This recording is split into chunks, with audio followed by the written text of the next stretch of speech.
call this meeting to order of the West Consolidated Zoning Board. Can we get a roll call, please? Yes. Jeff Huff, Here. Craig Connell, Here. John DeGrand, Here. Terry Atwell, Here. Donna Getzman, Here. Bob Paulson, Here.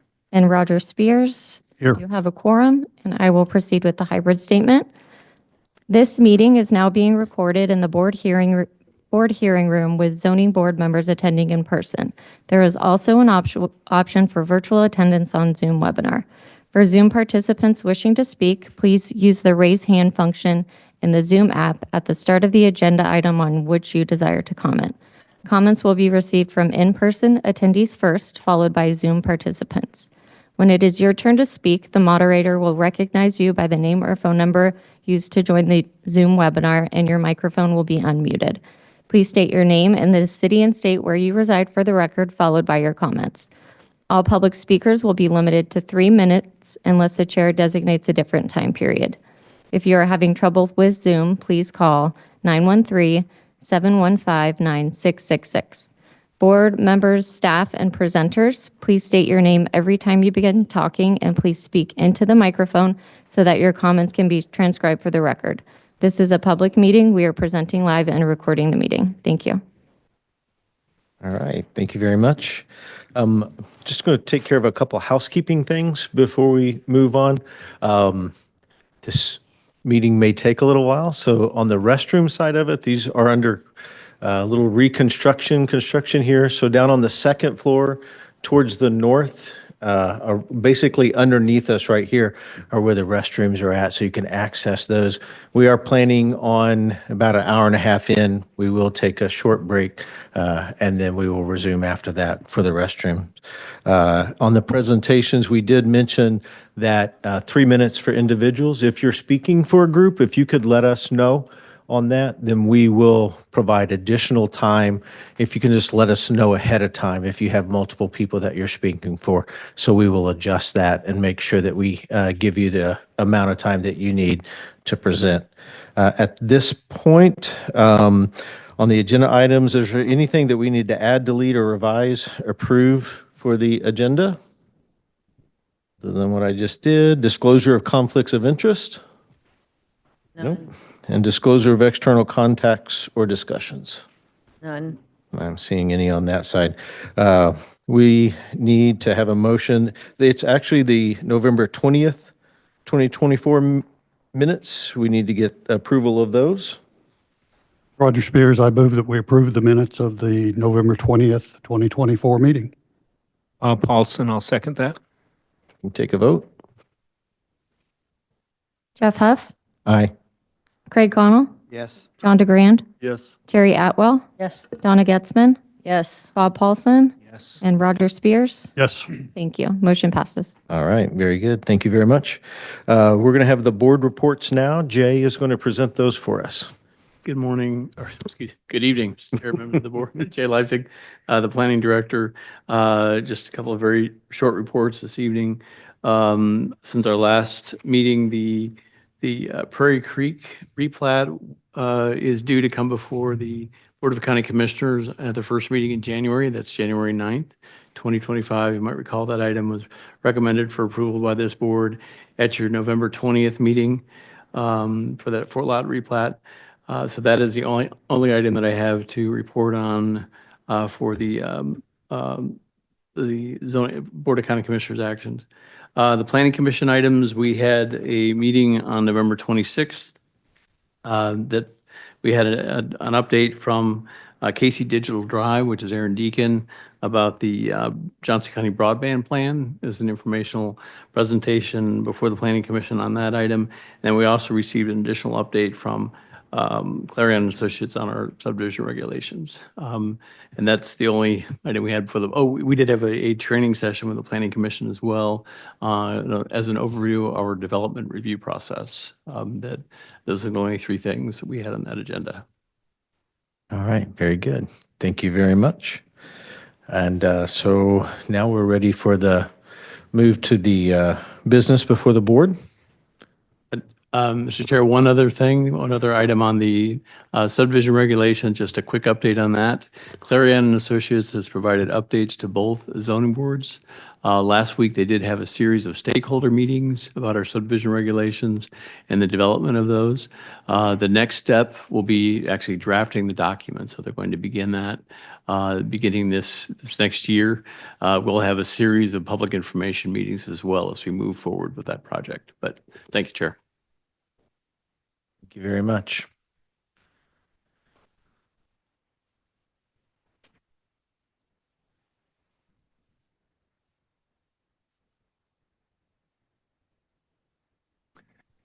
Good evening, zoning board member Sean Penley, County Planning staff. Here to present the application this evening for a public hearing regarding a conditional use permit amendment for Sunflower Quarry.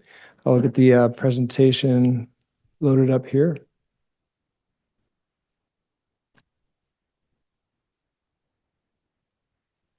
Okay, good evening. The application, as mentioned, is this is a public hearing request for a conditional use permit amendment for Sunflower Quarry. And the request is for continued operation of an existing quarry and an expansion of the mining limits.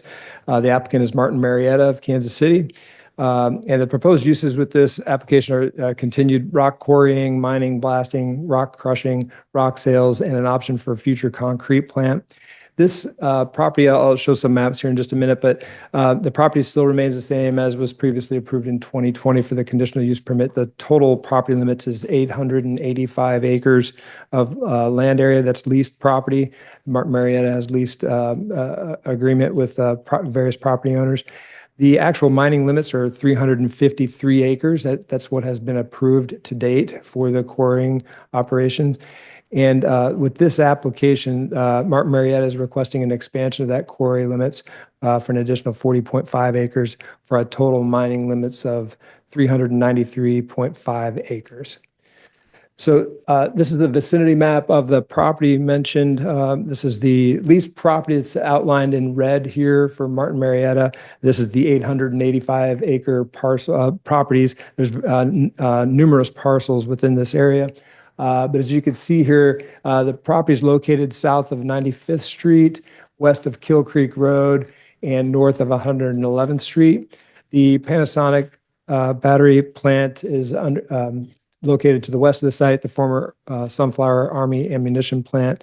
Also, there's a Kill Creek Streamway Park property that's located just to the west and south of this. This property is part of the property is currently under the ownership of Sunflower Redevelopment, and there's a proposed transfer of this land, that land immediately west of the quarry. They'll be eventually transferred to Johnson County Park and Recreation District, and there's a plan for a future trail in that area that runs along the Kill Creek just to the west of the property. Here's the aerial photo of the subject property. Again, the red outline for the entire leased property. Again, showing the subject property. You can see the location of the current mining areas indicated in the middle of the quarry site. The access to the property is from a Quarry Hall Road that intersects at 95th Street to the east of Lexington Road. The Quarry Hall Road is identified here just to the west of the property. That runs adjacent to and in between the Panasonic property and the quarry property. That Hall Road is on private land, and Martin Marietta does have a lease agreement with Sunflower Redevelopment, and that lease agreement will eventually transfer to JCPRD upon transfer of the land, but they do have an agreement for continued operation and maintenance of that road. And that's where all traffic, quarry traffic, enters and exits the site to the quarry. As indicated here, you can see part of the lease ground does front along Kill Creek Road, just to the east of the area that's in question tonight for the proposed expansion. And then there's also frontage at 103rd Street, 107th Street at the end of the west end of the road, and along 111th Street. That's the South Quarry property that does front 111th Street at that location. The City of DeSoto, there are properties now annexed. The City of DeSoto limits are just to the north of this. Since the time of the last approval in 2020, there have been some additional properties that have been annexed into the city just to the north of this site. So DeSoto annexation, of course, also to the west of the Quarry Hall Road. All the Panasonic plant and the Astra Enterprise Park also has been annexed in the city of DeSoto. We wanted to give a timeline of the quarry and the application, the conditional use permit history. This is in the staff report that's been included, but basically this starts in 1991 in terms of the first conditional use permit that was approved from the previous quarry operator, that was Hunt Midwest, and that was with an original 10-year conditional use permit. And in 2005, there was a conditional use permit renewal approved. And at that time in 2005 is when Martin Marietta took over the quarry. And they've been the operator ever since now. It's been about 33 years they've been in operation here. I think that was 33 years of the total operation of the quarry itself, the life of the quarry. But Martin Marietta has had it since 2005. Then there have been renewals approved with 5-year renewals essentially since that time in 2010, also in 2015. And then what we have today, we are on the current conditional use permit, which was approved in 2020. The Board of County Commissioners approved a conditional use permit amendment similar to this. There was a request at that time from Martin Marietta for an expansion of the quarry, a revision of the quarry limits, mining limits. And the board did approve a 5-year term with a 5-year renewal upon review and finding that the quarry remains in compliance with the conditional use permit stipulations. So at that time, this map here shows the approved mining limits. It's kind of hard to see here, but you can see the yellow outline is the area 2NE, which was the additional mining limits that was approved in 2020. That was 53 acres. So that then added to allow for the total current mining limits of 353 acres. And this map does show that. At that time of the approval, Martin Marietta had also shown the future reserves areas that they showed for future expansion of the quarry. Those areas are indicated here in the green outline. Those areas were not approved or permitted at that time in 2020. However, the applicant showed them and showed the future areas. They actually proposed it in 2020. That was a total of 115 acres. But the board ultimately did approve the 53 acres expansion because that's what was realistically expected in the next 10 years. So that was what was approved. But Martin Marietta has always indicated that that's what the intent is, to continue that future growth. And that's the area that in the north area here that we're talking about this evening is the area that the applicant is proposing at this time for expansion, the area of 2NEE, which is just the northeast east area. This is a copy of the proposed site development plan for the quarry. So this area does show, as it mentioned, this area 2NEE, which is just over 40 acres of land just to the east of the area 2 northeast. That's the current mining limits. This is the same area that was previously requested by Martin Marietta for that northeast expansion. So that additional 40 acres is what Martin Marietta is requesting now as an amendment to their current CUP. They're still operating under the current CUP and allowed to continue doing that. They do anticipate that there's at least probably another 3 years of lifespan in the quarrying area that are permitted. However, they know that based on the recent increase in demand for rock supply for aggregate in this area, they are requesting the expansion now, an update now, to be able to do that within the next 10 years. So this area, this map does show in the area blue is the area that's currently permitted. The area that's in yellow is the proposed expansion. They are not, Martin Marietta is not requesting any change at this time for the area 2 southeast. Again, they want to show that as future, potential future expansion. However, that is not requested for expansion at this time. Just some updates and overall impacts and the operations for the quarry. As mentioned, the current mining limits, Martin Marietta has estimated a lifespan of about 3 to 4 years in their current mining areas. They are requesting the amendment to the CUP at this time for the expansion of mining limits to meet the increased demand for aggregate materials in the region.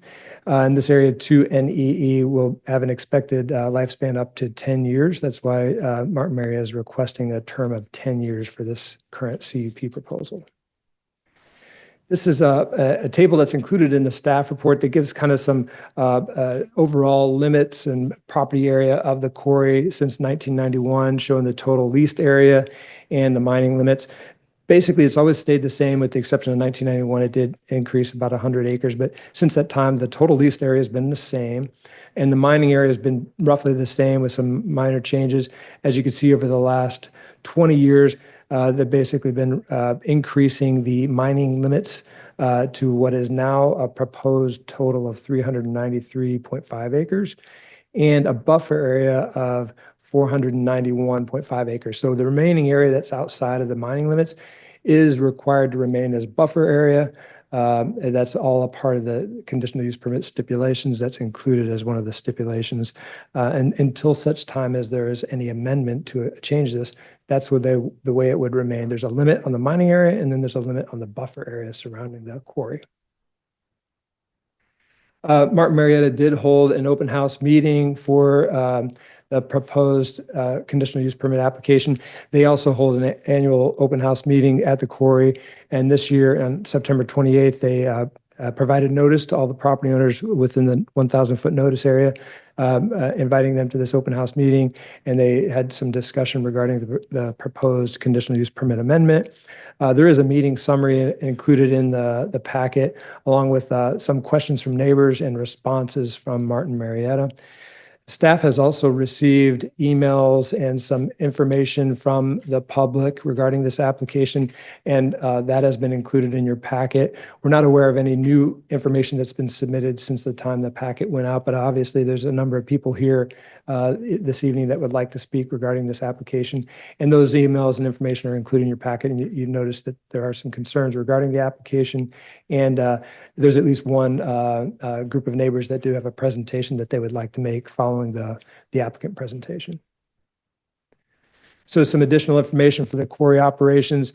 For blasting, with the impacts of a quarry, there are effects of air blast and vibration that is noticeable to surrounding property owners, and that will continue to be noticeable as the mining areas do move closer to the property limits. As part of this application, actually in the 2020 application, county staff did consult with a blasting engineering expert, and that consultant did provide some updates and an analysis, and we'll get into some of that detail. But one of the things that was noted that the blasting activities that Martin Marietta is using, they use charge sizes and the size of the delay, which are considered relatively small in comparison to a common quarry blasting application. And Martin Marietta does do these types of practices, and they implement some changes in the methodology in their blasting to minimize the impacts and the vibration and impact of the quarry blasting. So that's something that they have noted that they continue to do. It's still going to be noticeable. Obviously, the neighbors, you'll hear about that this evening, but Martin Marietta does pay close attention to how they're blasting and the types of blasting techniques that they're employing. Staff did recommend, and the board did approve additional stipulations in 2020 with a conditional use permit for additional ground vibration standards. That's included and recommended again this year with this amendment. That would strengthen the requirements and ensure greater protection of the public. Essentially, that lowered the threshold of the blast limits. So those stipulations are included, and I'll get into that in a little bit more detail in a minute as well. An updated noise study was also conducted by Martin Marietta as part of the environmental impact assessment. That study concluded that the noise from the mining activity in the proposed area 2 NEE would be below the 70 decibel limit at the property lines. So the expectation is that that noise limit will remain at required limits. Martin Marietta also does provide dust control for the quarry, including the plant area and the haul road.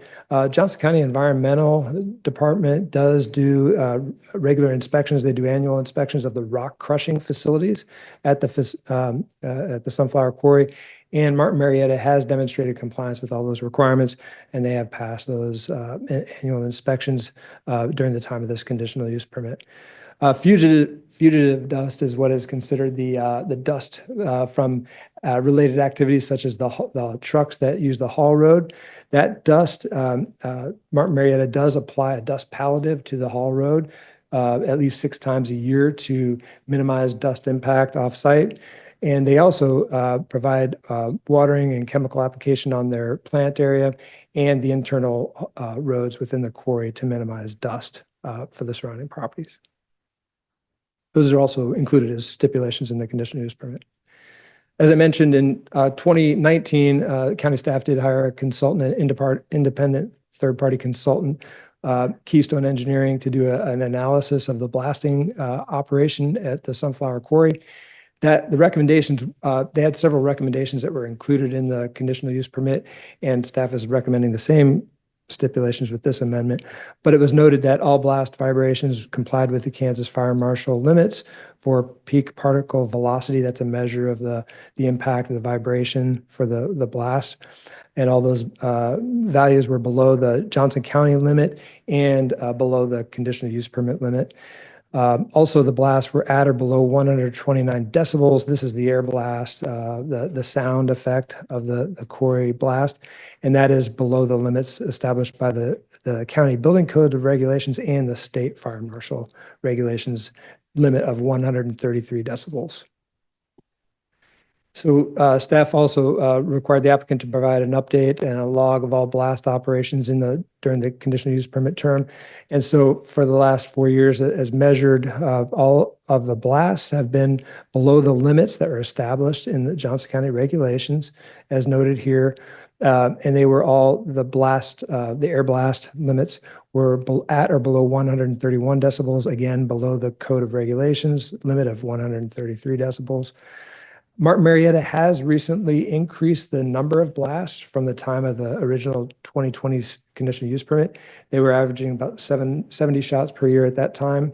And in 2023, there were a total of 183 shots, the total number of blasts in the last year.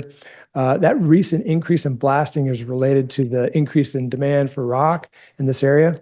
And it is a correlation with recent construction projects such as the Panasonic battery plant. Staff has received notification of some complaints during that time, and notification of 10 different blast complaints were forwarded to Martin Marietta. They did respond all of those complaints, and we did obtain additional information from Vibratech, the third-party blasting monitoring group that monitors all blasts. They have seismographs around the site. All of those readings from those blast complaints were checked for compliance, and all of those were found to be in compliance with the county regulations, and they were below the standards required. This is just a graph that's a particle, I believe it's called a particle graph for showing the blast limits. Basically, this is just a representation showing the legal limits with this red line that's showing the vibration limits, the PPV measure, and showing all the blasts. Just as an example, for blasts from January of this year through August of this year, this shows all of those blasts below the legal limits. And they're showing the different colors are representing the different seismographs. There are 3 different seismographs around the site that are measuring the seismic activity. And all of those blasts are shown here to be below the limit. Just some additional information for the blasting stipulations. As I noted, staff did recommend several stipulations, and these were based on the blasting consultant's report in 2020. All the blasts will continue to be limited to 133 decibels at any residential structure. The ground vibration also, staff had recommended an increased standard, as I noted, for that fire marshal limit, and it's above 20 hertz at 1 inch per second and below 20 hertz at 0.5 inch per second. Basically, that's meaning that it is a reduced standard for blast limits that are noticeable at the residential structures surrounding the property. So in other words, the blast limits need to be below the minimum standards that are set by the state fire marshals. And that's represented by a graph that's included as a part of the stipulations at the end of this report. And that was a recommendation by the blasting consultant. And Martin Marietta has agreed to that requirement. And they do blast at a lower limit, at a lower threshold than what's allowed by the regulations. They also had recommendations for pre-blast warnings and all clear signals. And the notifications are sent out to all property owners. And Martin Marietta does obtain an annual blast permit. And as part of that permit, they do send out notification to surrounding property owners. Also, there's an opportunity for pre-blast surveys for any new residential structures within the 1 mile limit of the property or any previous homeowners who had declined a previous pre-blast survey. And again, all seismograph data will continue to be provided upon request to the county. And that's also obtained by the Vibratech, the third-party monitoring group. As part of this application, there's also a mine plan that shows basically their sequencing or their phasing of mining. This map shows the areas in this 2 northeast area will continue to, this is within the next 10 years, basically. They're showing there are different cells within these future mining areas that show where they would expect to continue to mine. And generally, the sequencing or the phasing is going from west to east. So they're proposing to expand from the 2 northeast area to the 2 northeast east area, and then proceed south to 2S, which is also part of the permitted area. That generally follows the same sequencing and phasing as previously proposed, with extension to the east. And that is considered logical, as that allows for the best opportunities for reclamation, which we'll talk about in a minute. So as part of this requirement, a quarry, eventually the plan is for the entire property to be reclaimed. So once the quarry is done, once the operator is done quarrying the property, the entire site will be reclaimed. But they're also required to reclaim the property as they are mining it. So there is a general requirement for every 2 acres of land that's disturbed, 1 acre of land needs to be reclaimed. That's a requirement that's in the reclamation plan. And then so basically the thought being, as they mine it, there are areas that they're done mining, they're backfilled, and they're covered with appropriate ground cover, and they're eventually revegetated. So it will return to passive open space or whatever the use would be. And there is a conceptual reclamation plan, which we'll show in a minute as well. So just some data in 2005, before Martin Marietta had the operation of the quarry, there were a total of 123 acres that were disturbed, and only 11 acres had been reclaimed. Comparison to recently, since Martin Marietta has been operating, in 2023, a total of 147 acres were disturbed and 98 acres have been reclaimed. So there's a considerable rate of reclamation going on now, and they're actually reclaiming at a rate greater than what's required. So they're following that requirement for reclamation. And this map shows that. If you could look at the individual areas, you're seeing where they've identified the areas that they have reclaimed, that areas have been formerly mined. There is also a requirement for a reclamation agreement and surety with this reclamation. So there's a stipulation for that, and Martin Marietta maintains that agreement.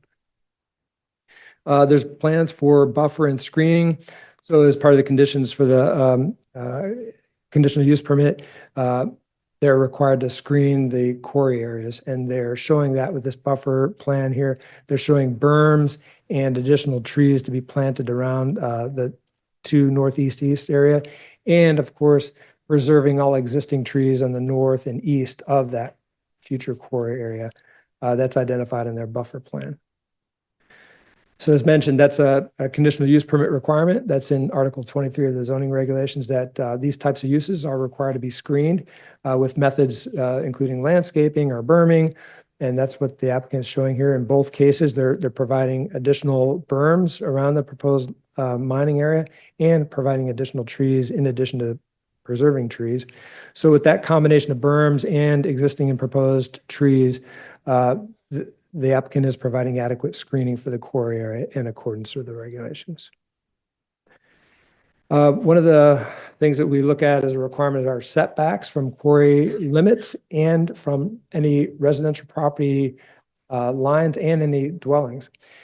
This table here shows the changes in setbacks from the 2015 conditional use permit to the 2020 current CUP and the proposed conditional use permit. So the minimum requirement according to the county regulations is 750 feet to any rural or residential property lines and at least 1,000 feet to the nearest residence. The proposed expansion meets or exceeds all requirements. They're meeting the minimum requirements for separation from property lines on the north property line, and they're exceeding all required minimum setbacks from property lines and from residences to the north and east in this proposed expansion area, to the northeast east area. The closest dwelling to the proposed limits is 1,343 feet. So again, they exceed all minimum setbacks from residences surrounding the proposed expansion area. This is a map that shows those setbacks. For the northeast area, the closest proposed area is 750 feet to the property lines, north and south. There are no residences immediately north or south. The nearest residence to the east is 1,343 feet. And that's from the farthest east area of the proposed expansion. And a setback of 1,426 feet to the west property line along Kill Creek Road. This was a graphic that was included in the 2019 or 2020 conditional use permit. This was a view looking out to the west from Kill Creek Road, showing where the proposed expansion area would be. It's the same general area, which is behind a row of existing trees that's here out on the background here. So the proposed quarry area would be behind those existing trees. So these existing trees that are near the power lines would remain as part of this expansion. Then the applicant also did provide line of sight drawings or cross sections showing the view. This is basically a view from, if you can imagine, this is the far west end, Kill Creek Road on the far right, looking back towards the west of the proposed mining area. This shows you kind of a site section showing the change in grade with a future quarrying area and what's remaining as far as any vegetation or slopes here to the east of the site. And these are just some current views, both on the left here is a view from Kill Creek Road looking to the west. And then on the right is a view from 103rd Street looking north towards the proposed property in question for the Area 2 NEE. We also wanted to include some photos of the quarry and the plant area, just for some background information. Staff has continued to conduct annual inspections of the quarry. We do investigate everything with the entire site, the plant area. We look at areas of under quarrying, active quarrying, reclamation areas. So we were able to obtain several pictures, and we've included those in the staff report. And these are just a few examples here. These are pictures of the plant area on the west end of the property. These are photos of the quarry to north and to northeast areas, the current active mining areas. On the picture here on the left, this is the area up to the top would be this proposed 2 NEE area that would continue on to the east. And these are some examples of areas of the quarry that have been reclaimed. So this, again, showing areas that have been vegetated and covered and vegetated to reclaim as open space. Staff did do a review of the future land use and, the proposed land use in terms of the zoning and golden criteria, looking at this change in land use. This is a zoning map of the surrounding, the subject property outlined in red and the surrounding area. As mentioned here, in the city of DeSoto now, in the full west area of the Sunflower properties is now zoned M1 industrial to the west for the Panasonic development and future industrial development.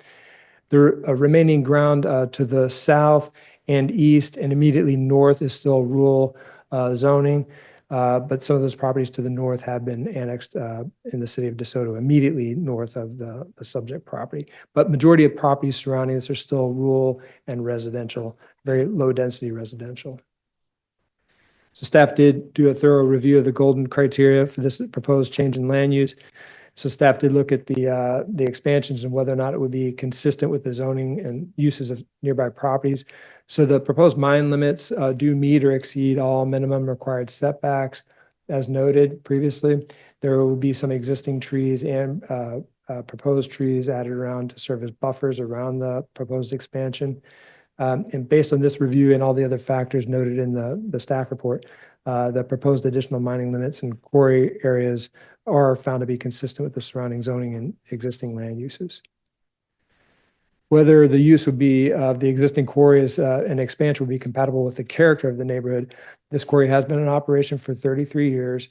The proposed area of the 2 northeast east area does provide adequate setbacks from the property line and from surrounding homes, and the natural buffers will remain around the perimeter of the site. The proposed conceptual reclamation plan that's included in your packet does identify open space, ponds, wetlands, which are consistent with rural and residential properties and surrounding uses. And the extent to whether detrimental effects of nearby parcels should the use be approved. There are several stipulations recommended in the conditional use permit that will address any detrimental effects, including any new conditions to ensure greater protection of the public. As noted, the ground vibration limits that are set a standard that is higher than the minimum required by the state and the county regulations.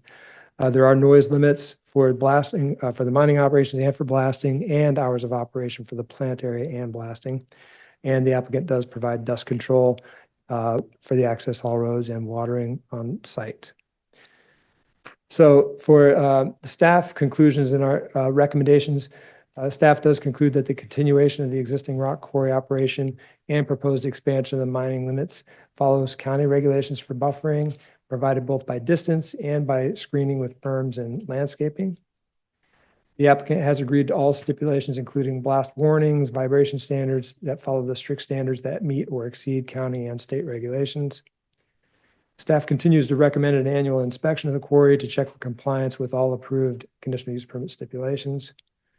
And staff does recommend approval of the conditional use permit amendment, including the existing quarry and proposed mine limits expansion of area 2 NEE for a total mine limits area of 393 acres, subject to the stipulations, which include a 10-year term for the conditional use permit. We do have a suggested motion that's included here if you choose to use it. We would be happy to answer any questions. I will note the applicant also does have a presentation. And as I mentioned, we do know some of the neighbors do have presentation as well. But with that, we're happy to answer any questions. Any questions from the board? John, Roger Spears, couple of quick questions. First, the limits on blasting and setbacks and all that, those are county regulations that are set by the county commission? That is correct. Those regulations in Article 23 have been adopted by the Board of County Commissioners. Okay. And your staff report and the application, my understanding is the public has had access to that via the West Zoning Board website. Those were all available, so Yes. they had access to this before the meeting. Yes, our staff report was posted last Wednesday on the West Zoning Board page on our website.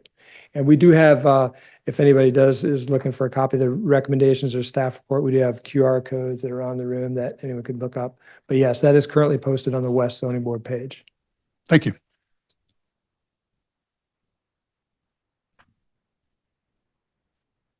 Any other? Go ahead. John DeGrand, the 750-foot setback is the county minimum, correct? And that was For established. property line limits, property line. yes. That was established in 1994, right? I believe that is when our current zoning regulations were adopted. I don't know if our previous township zoning board regulations had minimum setbacks, but I do know, yes, 1994, we did adopt our current zoning regulations, and that does have the minimum setback to property lines of 750 feet for quarries. Okay, and so that's never changed. That's been the same amount since that time. Yes, The only thing that has changed is the proximity of the actual quarrying to homes within the quarry area, correct? correct. Yes, that's right. So, yeah, the regulations have always been the same. This particular conditional use permit and in this particular quarry has changed mine limits, and that is what's changing. But the minimum required setbacks in the regulations have stayed the same. Yes. And with this new CUP recommendation, are there any changes to the stipulations from the previous one? No changes to the proposed stipulations that I am aware of, other than the term. Staff did recommend approval of a 5-year conditional use permit in 2020, and staff is recommending a 10-year term this time because the applicant has remained in compliance with all those stipulations, and in the area that's proposed for this expansion, which is consistent with what they previously requested, They're expecting up to 10 years. So we believe that it would be appropriate to allow for up to 10 years, but certainly that's the one change I would note that staff did recommend since 2020. Okay, thank you. Just had a quick question on the blasting events.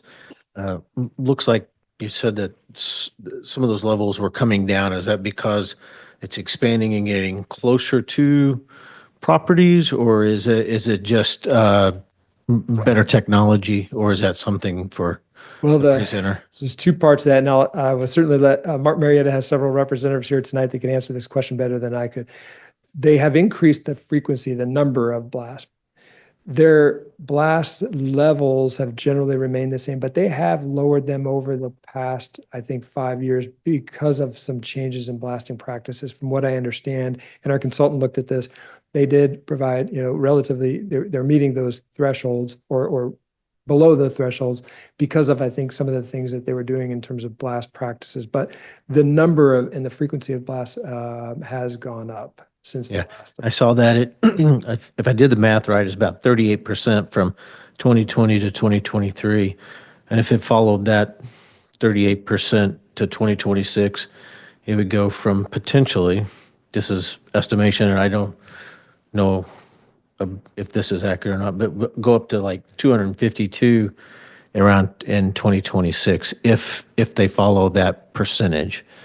And I can ask further, but I just, I'm looking at that. Is the amount of blast going to grow at the same percentage over years' time, or, what will that look like? Because if there's an increased demand, increased area, then there may be potentially increased blasting.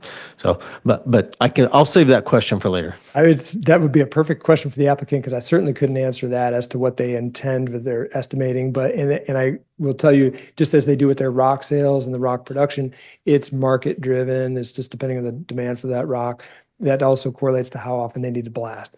But they might have a better answer to that as to what they expect over the next Perfect. few years. I just thought I would ask. Yes. Yeah, Craig Connell, Sean, my question is about, I guess, future uses after reclamation's done. I suspect there'll be some cliff walls or something around these excavated areas. How's that treated? Is this suitable for farming? I mean, I see some references to grazing in some areas and ponds and lakes and wetlands, whatever. Is the intent that this will be turned over to the county as a park? Or I can't imagine you develop this as a residential or something. What are the property owners committed to the county, if anything, about when this is done being reclaimed? That's a good question. There have been no commitments and no final plans as to a final reclamation use. Their owners, separate landowners, they do have agreement, and Mark Marietta does have an agreement with them and a lease for operating the property. They do have a reclamation plan that they're required to follow. There's no end use or no final use that's been assigned to that. At this time, for their future reclamation plan, they show it as open space and wetlands. That could change in the future. It could potentially be redeveloped, or some of this land could be transferred to as parkland. That's very possible. There's been no final commitments to that, and there are no requirements for the end use, because I think at this time the landowners haven't committed to that. So there are landowners that do have their future plans, whatever they want to do. It is possible that some of this could continue to be used as farmland, because a lot of this area is still buffer land. So some of this area will never be mined. Some of the 885 acres, probably about half of it will never be mined. So certainly there's different uses that could be done. I do not know what the ultimate plan is, but the applicant may be able to answer more detail on that as well. A concern I would have would be, I mean, I've seen quarries around the country that are either abandoned, and 50 years later, they're still ugly quarries. And some have been turned into landfills because they're ideal for landfills. But so I'm just questioning that. Yeah, that's certainly, there's other options that it could be possible. Clean rubble landfill for a portion of it could potentially be one use. That has not been approved and not been assigned. There could be just general reclamation, again, is land cover for various uses. That would be something that would certainly need to be addressed prior to final reclamation. And that's part of also why we have that stipulation for the reclamation agreement and the reclamation letter of credit. they have surety that they have to provide for that in the event that, for whatever reason, Martin Marietta is no longer able to, or goes out of business, which we don't expect. But if for whatever reason they were not able to commit to or be able to do that continued reclamation, there is that guarantee that the county does have that surety for, if needed, to do the reclamation. Any more questions? Save yours for the next. Okay, very good. As you notice, we increased the time a little bit. We're going to do the same for the presenter. And so if you could just please give us your name, and we look forward to your presentation.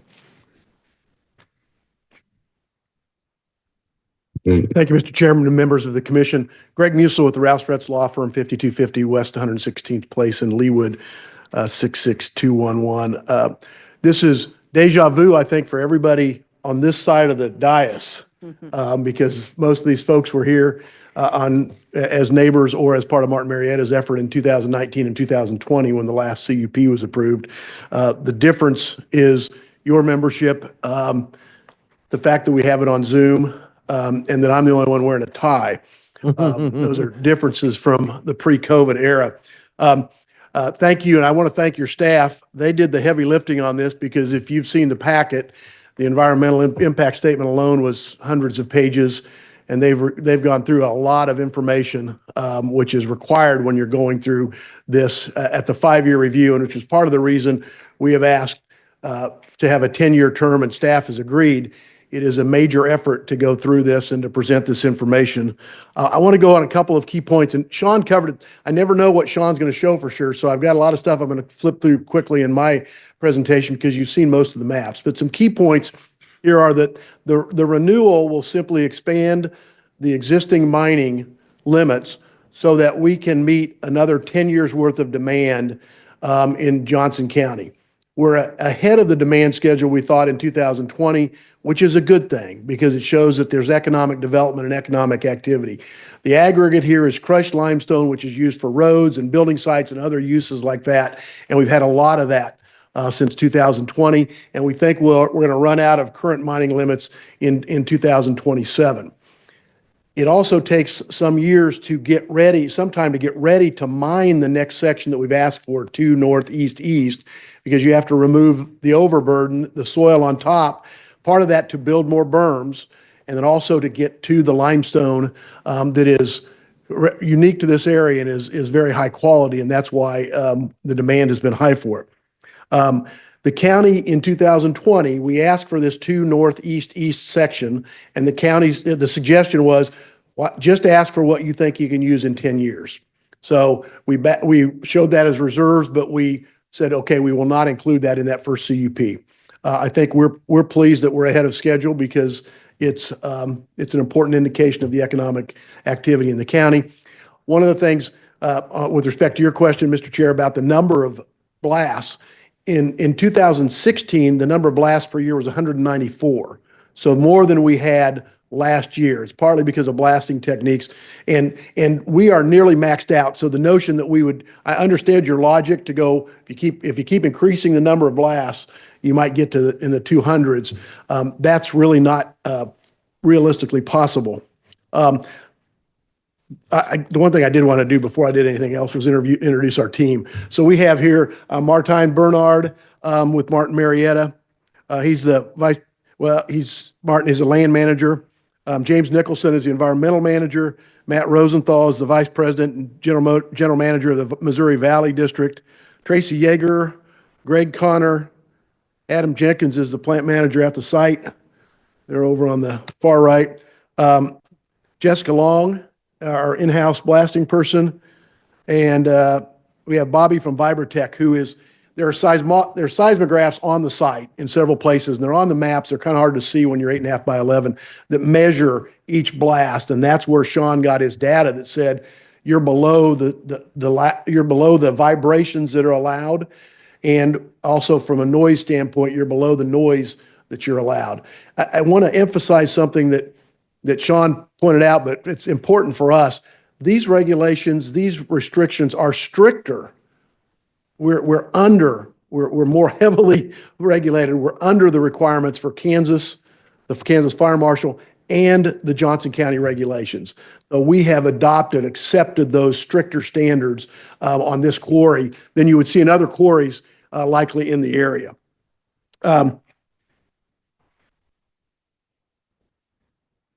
In the 10 years or so that Martin Marietta has been in control of this, it was originally a merger of Martin Marietta and Hunt Midwest, and Martin Marietta has really been in control since about 2014 or 15. There have been no violations found by the county of any of the regulations or conditions of the CUP, which frankly is probably a little remarkable. All of those conditions will apply to this new CUP if you approve it per staff recommendation, so that we're going to be under the same strict scrutiny, if you will, going forward that we have been in the last 10 years. And I think it's impressive that Martin Marietta has managed to meet all of those higher standards. And again, we will meet under these conditions, meet or exceed every Johnson County regulation, which were adopted in 1994. And we will meet or exceed all of those except for one. Our plant on the west side is too close to the property line for sunflower redevelopment.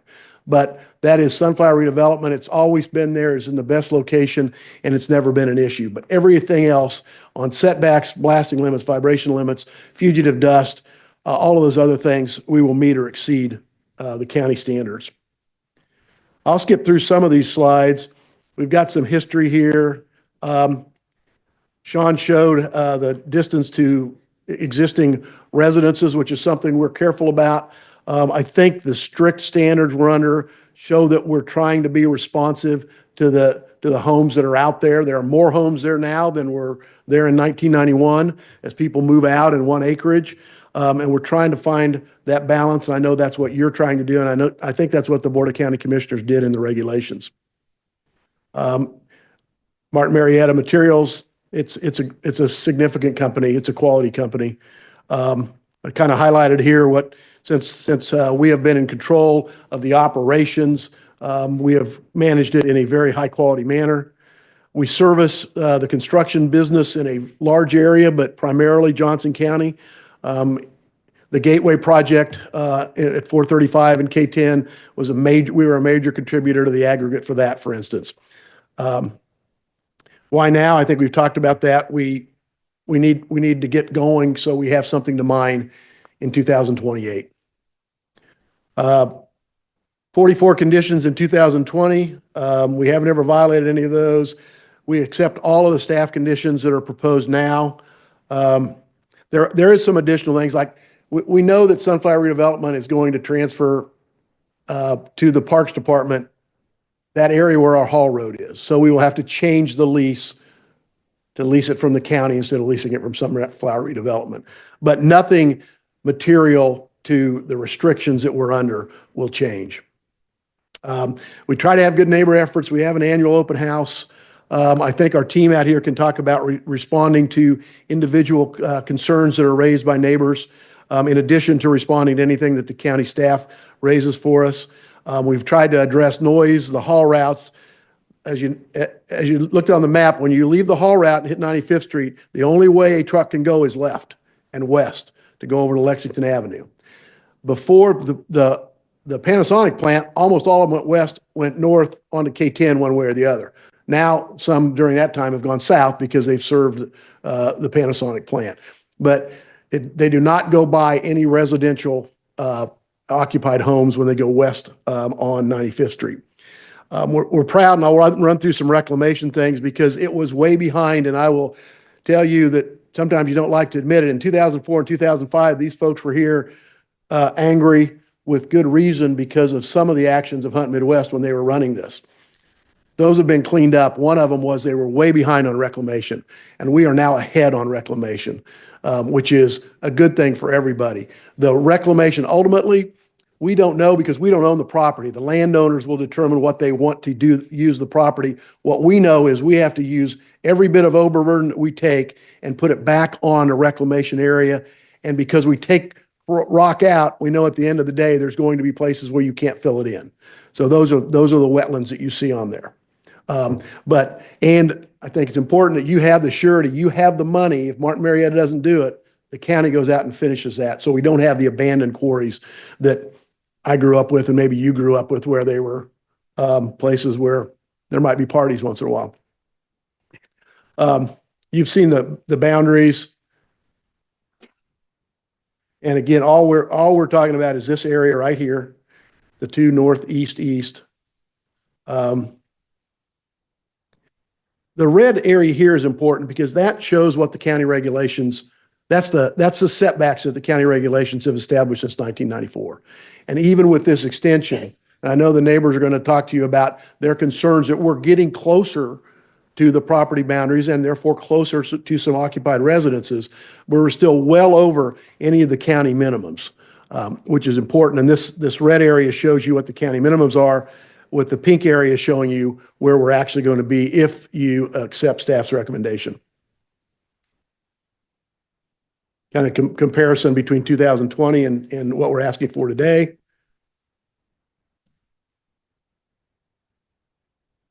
Plant locations, Sean showed you where the plant locations are. There's one plant site and there's a portable rock processing. When you get to the point where you're needing additional production capacity, there's a portable plant that's located in the middle of the site. Again, not something you can see, and it still meets all of the requirements for dust and noise and everything else that's required. The sequencing, in this one, I put the green arrows in there. Sean showed this, but we will continue to go south on 2 northeast, which was approved in 2020, and then with this expansion would go east in the 2 northeast east section. Reclamation, we're about 9 acres or 10% more reclaimed already than required. And it's an ongoing obligation, and there's a plan that you've seen. I thought this was important. The green area here is what was reclaimed in 2005, as of 2005, and you just see it grow through the years as we continue to do what we're obligated to do and what good practices tell you should do. So then 2023, you've got that completed reclamation, and now we're active reclamation in these other areas so that those areas are going to be reclaimed next. This is the former South Pit that was opened in its condition in 2007, and that's where it was, and this is what it looks like in 2021. This is what you look at. You try to retain the existing grades, and so it's rolling hills of Kansas. That's a current picture, and there's a picture about the sequencing, which is part of the written plan that staff has reviewed. Conceptual reclamation plan, when you're all done, you're going to have some areas that you can't refill, and that's what is shown on this map. Buffering and screening, we will continue to do berms, 10-foot berms where they're required by the conditions. In addition, new tree plantings in this area, which was a staff recommendation, I think, over and above what was in the 2020 CUP. So we have a record of compliance. We're ahead on reclamation. Our standards are stricter than the county regs or the state regs. I have a slide, if you want to see it, of all of the governmental authorities that we have to answer to. Kansas Department of Health and Environment, Kansas Water, federal mining. I mean, there's a list of them. I'll be happy to show it to you, but we're not an underregulated industry. And I think what we know is that your staff, as Sean said, is out there every year, more than once a year on some of the air quality standards. We've met that, and because of that, we would appreciate your consideration of the extension of the mining limits for the 10-year period. I will try to answer questions, and if there are specific questions, I'll be happy to have one of our subject matter experts answer your questions. Thank you for your time. Good. Questions from the board? Bob Paulson, a couple of questions. When you're doing the reclamation, what kind of depth of soil are you putting back on there? Do we have any, I mean, it says consistent as far as what you're doing, but do we know what that is? Is The it? depth of the actual topsoil. Yeah. Well, Mr. Approximate. Nicholson can answer that. Okay.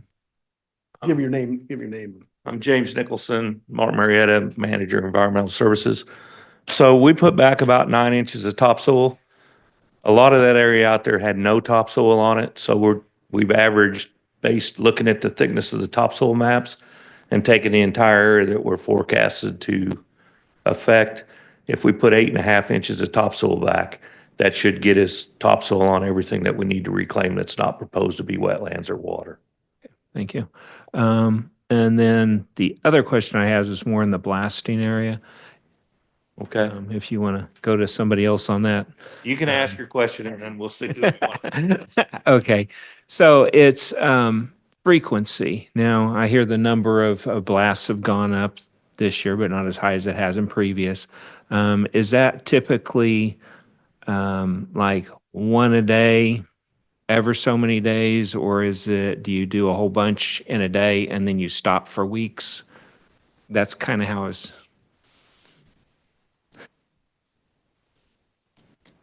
One of the things that was on the slide that Sean showed, but on there's a notice of when the blast will be and a pre-blast siren. So, I mean, you know when they're going to be, so they're not randomly through the day, but I'll let James address the rest of it. So some of the things that went on prior was that is what happened. We are regulated by the CUP. We can blast one time a day at 2 p.m. So the other stipulation that's in the blasting regulations, the weather service in Topeka, Kansas sends up a balloon to forecast whether or not there's going to be a low altitude temperature inversion at 2 p.m. If there's going to be a low altitude temperature inversion at 2 p.m., we shoot at 4:30. So that should give time for the inversion to move away. So then we shoot at 4:30. Regulations and company policy do not let us, that's the absolute worst thing you want to do is leave explosives in the ground overnight. So we shoot at 2 o'clock when we have to shoot, or if the weather balloon says there's going to be an inversion, we shoot at 4:30. And it's just based on production, right? And where you're at in the pit. And the ledges are different thicknesses. So if you're mining a ledge that's thinner, that week you might have to shoot more times. If you're mining a ledge that's thicker, that week you might shoot only once or twice. So does that answer your question? Pretty much, yeah. Okay. So no more than once a day. That's all we're allowed is once a day. That- Yes, sir. Okay, that was my question. Thank you. That's all I got. Craig Connell, I have several questions, actually. One is relates to blasting, and I'm not a mine engineer, so I don't know, but can you do more smaller blasts instead of like 90 pounds or whatever it says per delay? Could you do like 245s and get close to the same effect, produce less noise, less dust, less vibration? Or 260s, or I mean, I don't know what would be equivalent, but you know what I'm saying? Is there a way to do that and make less impact? Mike Allen, drill and blast manager.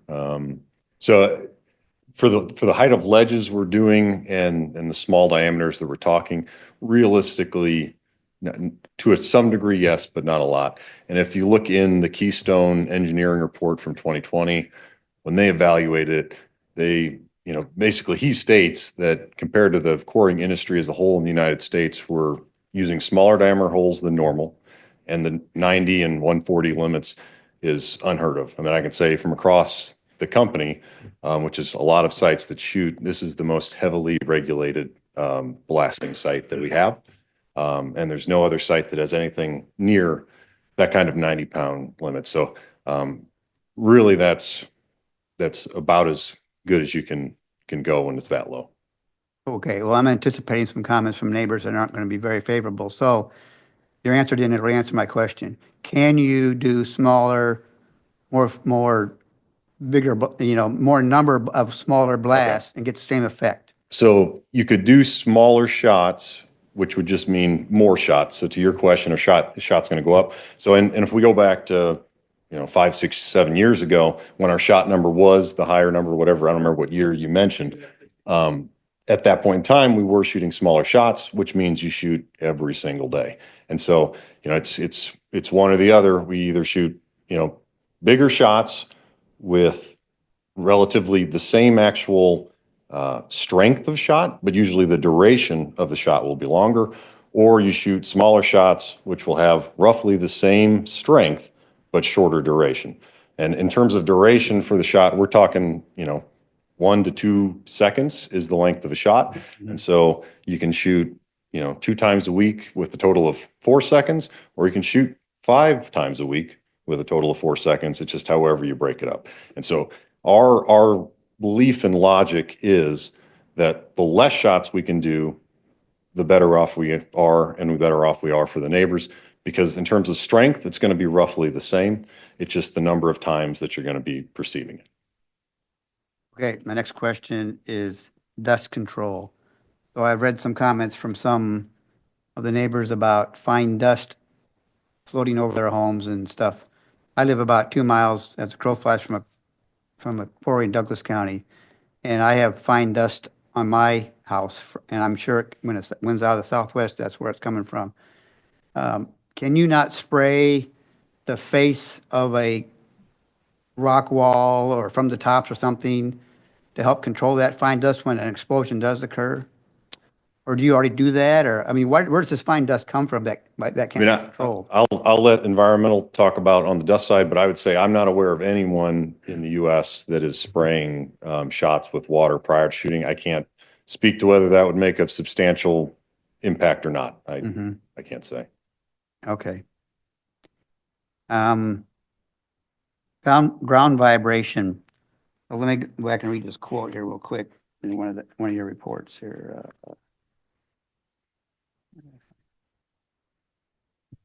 Okay, it says perceptibility of ground vibration starts at 0.06 inches per second, may be noticeable as low as 0.03 inches per second.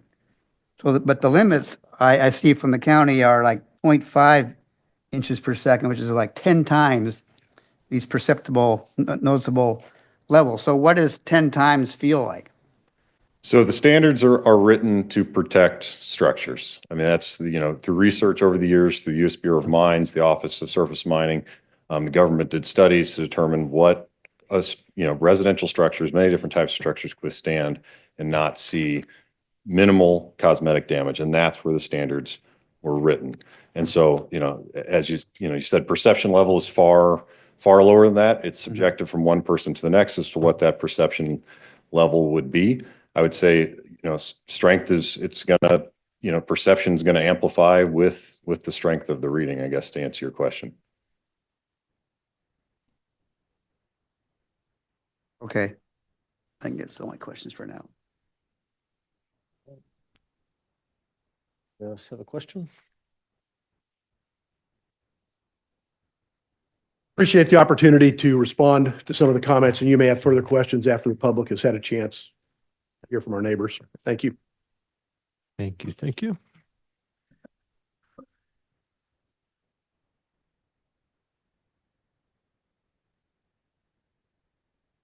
Oh.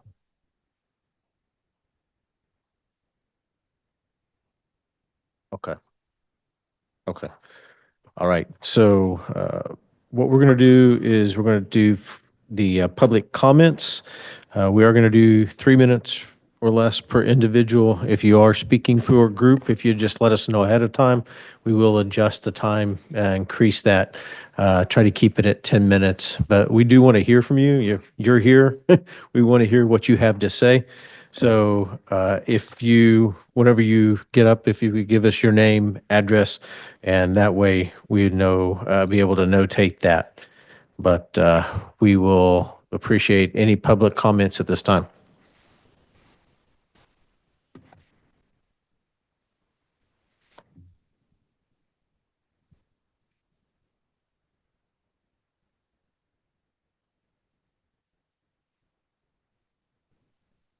All right.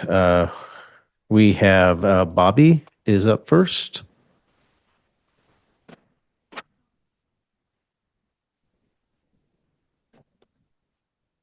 Oh, you just signed in. Okay.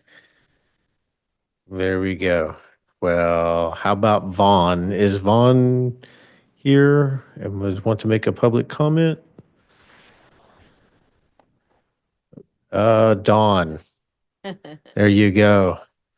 I got to get my contacts cleaned here. So Just anybody's ever described me, so thank you for that. That's not the first slide. Yeah.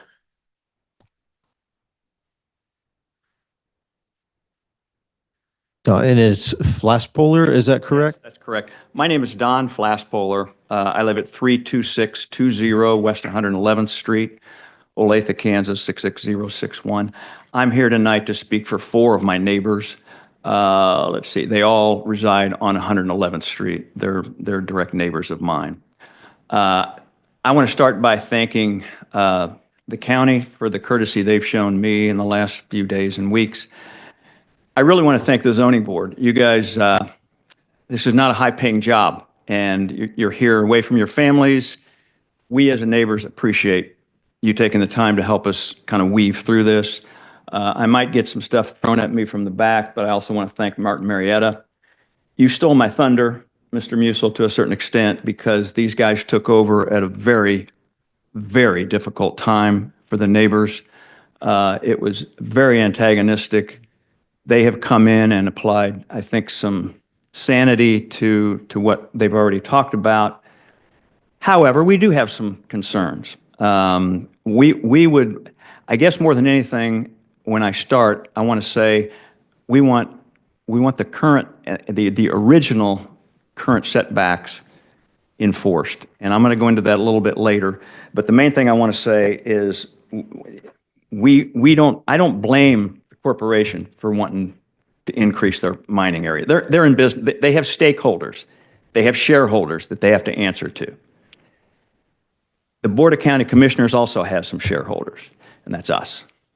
And so we hope that they would not be taken in by the fact that, hey, we need more rock, we need to grow the county, and so forth. That's great.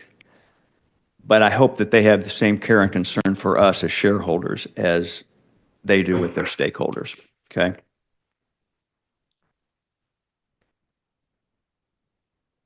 Well, I screwed this up already.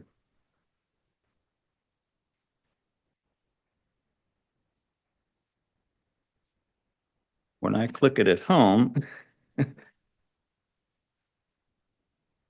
all I want to do is advance. I just go right here. I can just go like this. That's what I'm doing. The wheel, okay. There we go. These are the original setbacks, and Mr. Musil referred to this when he got started. This is a setback history, and the reason I have question marks up there is I have been to a lot of these meetings in the past, and again, I don't blame Martin Marietta for doing this, but it seems like every time we meet here in 5 years, it's closer and closer. We want these to remain consistent. However, I feel for the folks on the north, and that's the 2NEE. The very fact that it's called 2NE to me indicates that this geography has changed over the years. There's been some property purchased. 600 at one time was probably fine because there was nobody there. But now that the property has been purchased, there's some new ownership. I feel like that 600 is way too close for the north. And there's some people here tonight that are going to go into that a little more in detail, that are a lot more intelligent and know a lot more about it than I. But let me just start by saying that anything closer to these original setbacks, to me and to a lot of the residents, are incompatible. We talked about the dust and the vibration, which I'm going to get to in a little bit later, but that's what I mean when I say it's incompatible. Near and dear to my heart, I know we're not talking about 2SE right now, but this is what I'm talking to when I referred to that every 5 years there seems to be an incremental, let's move closer, let's move closer. It's supposed to be 1,500 feet. On the map that I looked at online, it appeared to be 1,300. Now, we've already mentioned the fact, the two numbers that scare the heck out of me, and that's 1,000 and 750. I know that's the county regs, but I would ask you to keep in mind that when the quarry, in the inception of the quarry, the mining limits that I put up earlier and what you probably have in front of you there, those were supposed to be set for the quarry back then. There's been a lot of homes coming in after that. That's why anything closer, in my mind, is incompatible.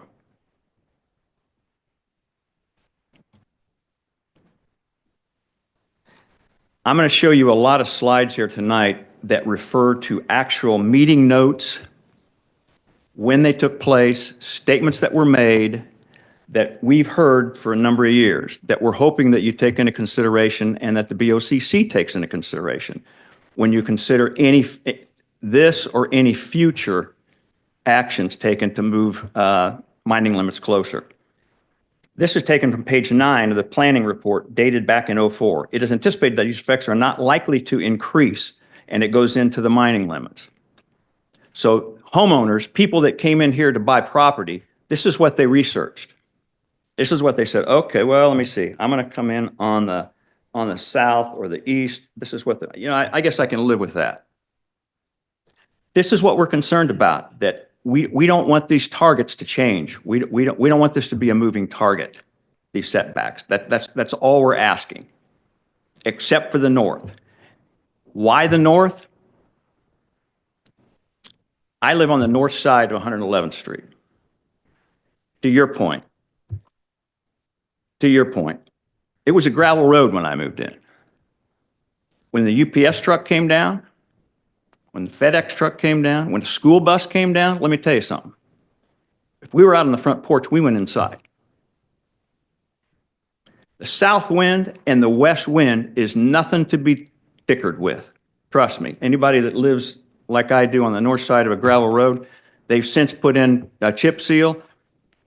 And I want to thank Jim for helping us with the rock when we chip sealed.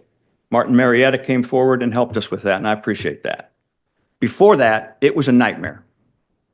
This is what the North's going to have to go through if anything comes closer to their neighborhoods. They're already getting dust. We'll get into that a little bit later. Okay? This is taken from page 8 of resolution back in 2015. Again, confirming the fact that these setbacks were to this particular resolution passed unanimously by the zoning board and the BOCC both, that these were going to be the setback, unanimously. Getting better at this. This has always been a contention. I know we're not talking about 2SE tonight, but this has always been resolved and sworn by everybody that we've ever had up here. There was never to be any mining east and south of the transmission lines. And hopefully you've seen the maps where there's a transmission line, 2SE, well, it is a little triangle right below that. I can see everybody nodding, so I think they know what I'm talking about. Now 2SE, they're going to talk about next time. I know it's not up for negotiation this time, and that's great, and we appreciate that. The reason I bring it up now is it goes back to my statement earlier. Every 5 years, we go through this. It seems like the targets change, they move closer, and folks, when people move in, they want to know what the rules are. They want to know what the setbacks are. And in a minute, I'll share what the flavor of the residents are in the rest of the neighborhood. Jim Nicholson, again, who's been a friend of ours, I think, ever since I met him, said this back in 2010. The map is good right there. He was referring to the transmission lines. I believe the transmission lines are as far south as we're going to go. Now, I have no doubt he meant that at the time. He wasn't lying to us. But when he said that, we took that to mean, you know what? Yeah, a neighbor's going to move in. He's going to see that. He's going to say, yeah, I can move in there. I can live with that. They don't go any far south or east in that transmission line. I'm good to go. Again, Jim, I mean that. You were honest when you said that, and I believe you. But we believed that that's as far as they were going to go. And again, the trend is going to be always to go farther. This is a dialogue between two members of the zoning board in 2015. Jim Neese, Mike Folks. Again, they want to exclude 13 and 14, which, by the way, is now 2SE. No, it's 2SE. Transmission lines. South and east of the transmission lines. That's my wife. She always likes to correct me. Does anybody else have that problem? You have that problem? Right. Yeah, well, there you go. Yeah, always. That is not to be quarried. Okay, that was their resolve. This is two members of the zoning board. How did the homeowners take that? I took that as, you know what? we're not going to have anything over there.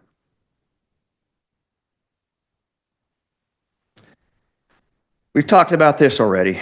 I don't want to beat a dead horse, and I won't. But this is an environmental issue. This is a health issue. Again, for the people up north, and really anybody from the south to the east, this is a constant issue, and it's something that we're very concerned about from a health standpoint. They're doing the best they can do. This is not a direct science, folks. They can't guarantee there's not going to be any dust. We don't expect them to guarantee there's not going to be any dust or excessive vibration or noise. We've lived with that. We're willing to live with that as long as they live by the rules, and they have. We just don't want to move in any closer. Okay? Talked about this. Again, I'm not going to beat a dead horse on this. This, to their credit, to Martin Marietta's credit, this is a material safety data sheet that anybody that's in this business, and a lot of business, have to publish. You can see what they're saying. This is what dust causes. You know, eye irritants, carcinogens, et cetera, et cetera. Another one, do not breathe dust or mists.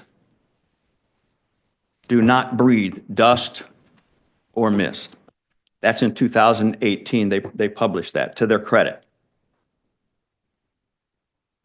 Another quarry, Capital Aggregates, believes the same thing. Repeated inhalation of crystalline silica may cause damage to lungs through prolonged or repeated exposure and may cause lung cancer. They acknowledge it. They do the best they can do. But again, can they guarantee there's not going to be any particles flying up in the air?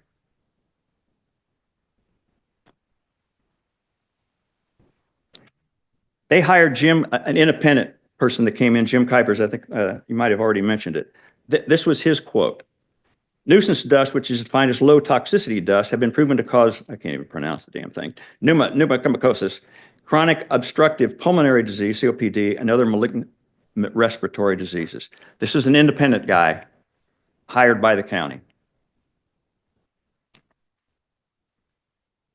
This is pretty close to where we live. This picture was taken just north of me, right off of 107th Street, which dead ends. My neighbor, Janet Fulgham, sent this picture to us, I think it was one meeting ago. This is what, I guess you could call it a dust mountain. This is the way she described this.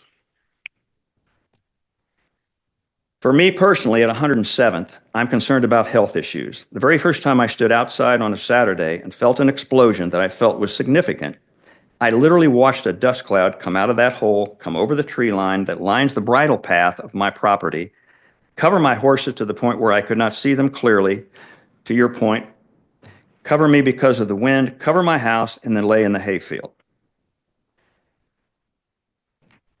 I doubt that the county wants to hear any more stories like that. They're doing their best. I'm sure they're doing their best. But dust is uncontrollable in situations like this, in my opinion. They can do their best. Can they completely control it?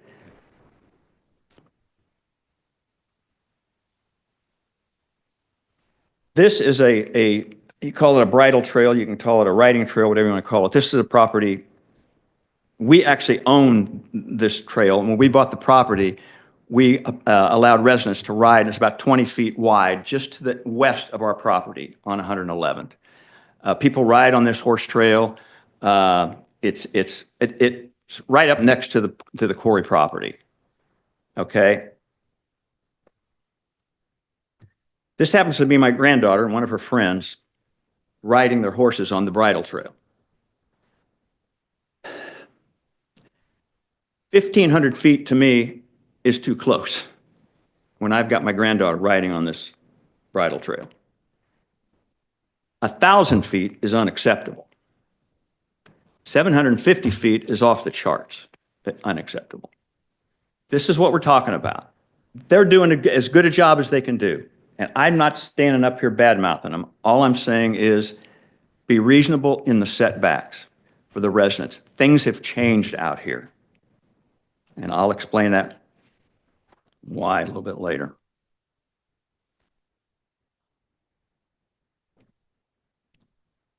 This is maybe the crux of my argument.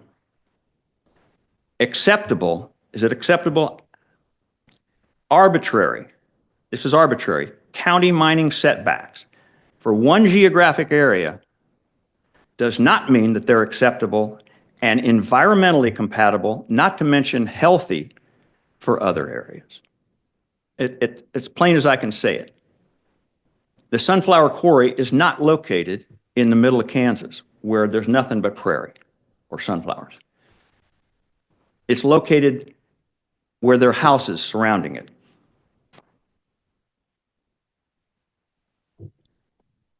Johnson County Aggregates and Ham Quarry are right down the road. And I'm pretty sure I've got this right. The closest neighborhood, if you want to call it a neighborhood, is over 2,000 feet.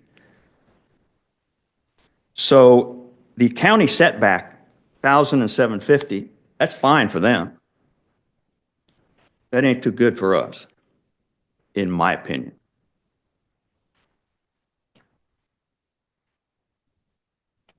Vibration. We probably don't talk about this enough. I don't remember what year it was, but we literally had, to be honest, I've never seen cracks in our basement. I mean, I've heard the rumbles. How many years ago was that we actually had a painting in our living room fall off? You know, hey, it came off and we put it back on. It's not the end of the world. You can feel it. Trust me, you can feel it. Is it going to destroy my house? Well, I hope not. I'm not saying it's going to, but you can feel it. And in the rock formations we have where we live, it tends to amplify that. I hopefully have that picture. This is a picture of one of my neighbors. They live right down the street from us on 111. This is what their foundation looked like when they dug it. Look at the rock. That's what causes the vibration. A lot different than if you just had, well, they wouldn't be having a rock quarry in good ground. It's going to have to be on rock. It's no choice. That's what they're there for.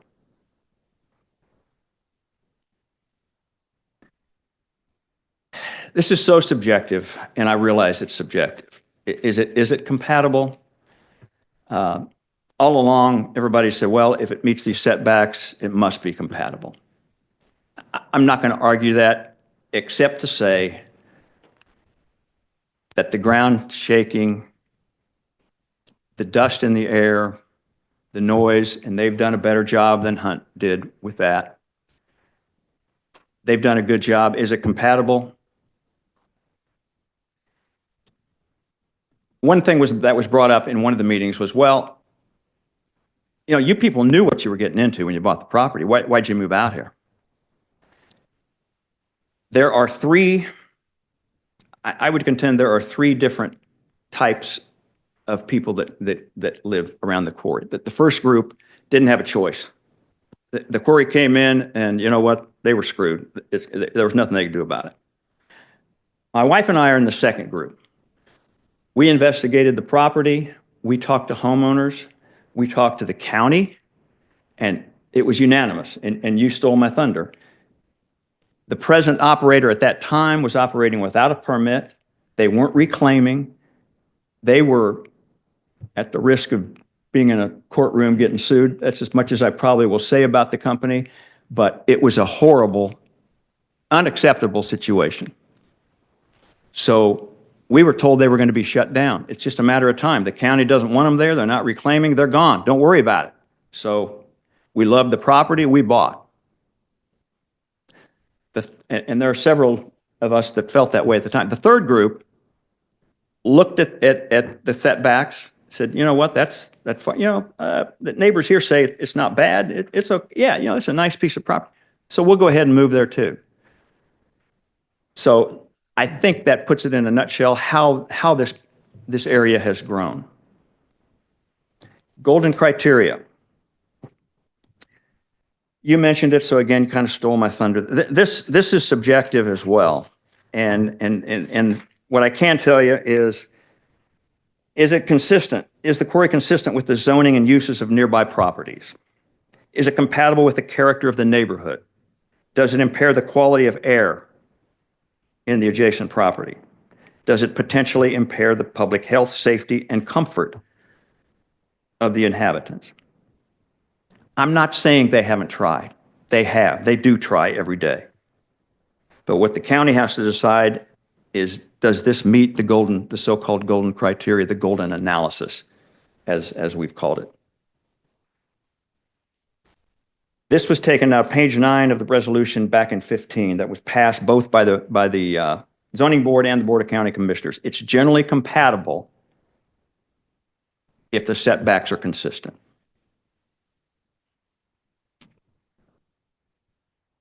And again, this is redundant. I won't go into this. This is a quote by the actual commissioner back in 2005. If we're thinking about a beautiful residential area with a parkland setting, I don't think it's going to work. I'm not looking for a parkland setting. We're just asking for common sense for us to have good health for our kids, our grandkids, and our families, and not have the hazards of the quarry, which I grant you they have done, I think, their very best to try to do, but it's not a science. Again, his statement back in 2005, that along with the fact that I can feel my windows shake in my house and can feel the sound and the impact of the waves from the quarry that is several miles away from my house. In 2015, the Board of County Commissioners voted to enforce longstanding mining limits unanimously. What's changed? I would contend what has changed is there's actually more people in the neighborhood.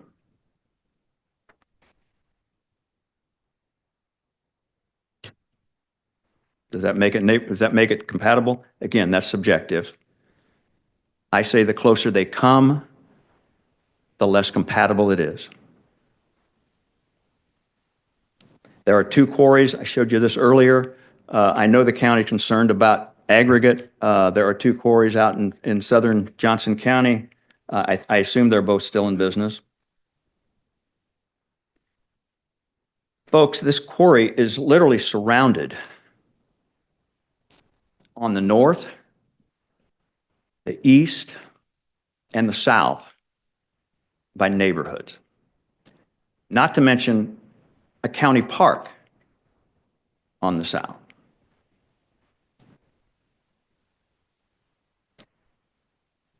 I can't answer anything about reclamation. I trust that, and the county I know has inspected, I trust that they have found it to be satisfactory, and at this point, I'm not going to argue with it.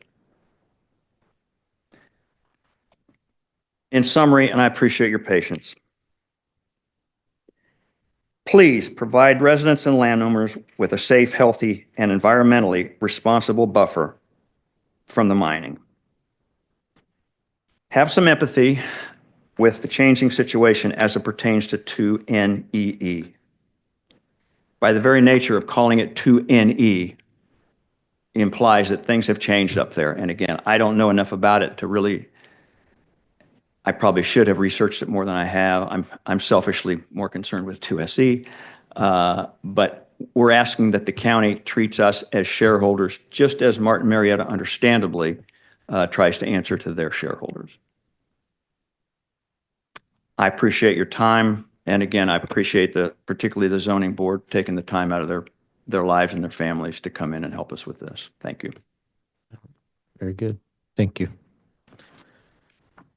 So the next person, Sam Rockford, if you come and introduce yourself. Let us know if you're speaking for yourself or a group. And give us your address as well.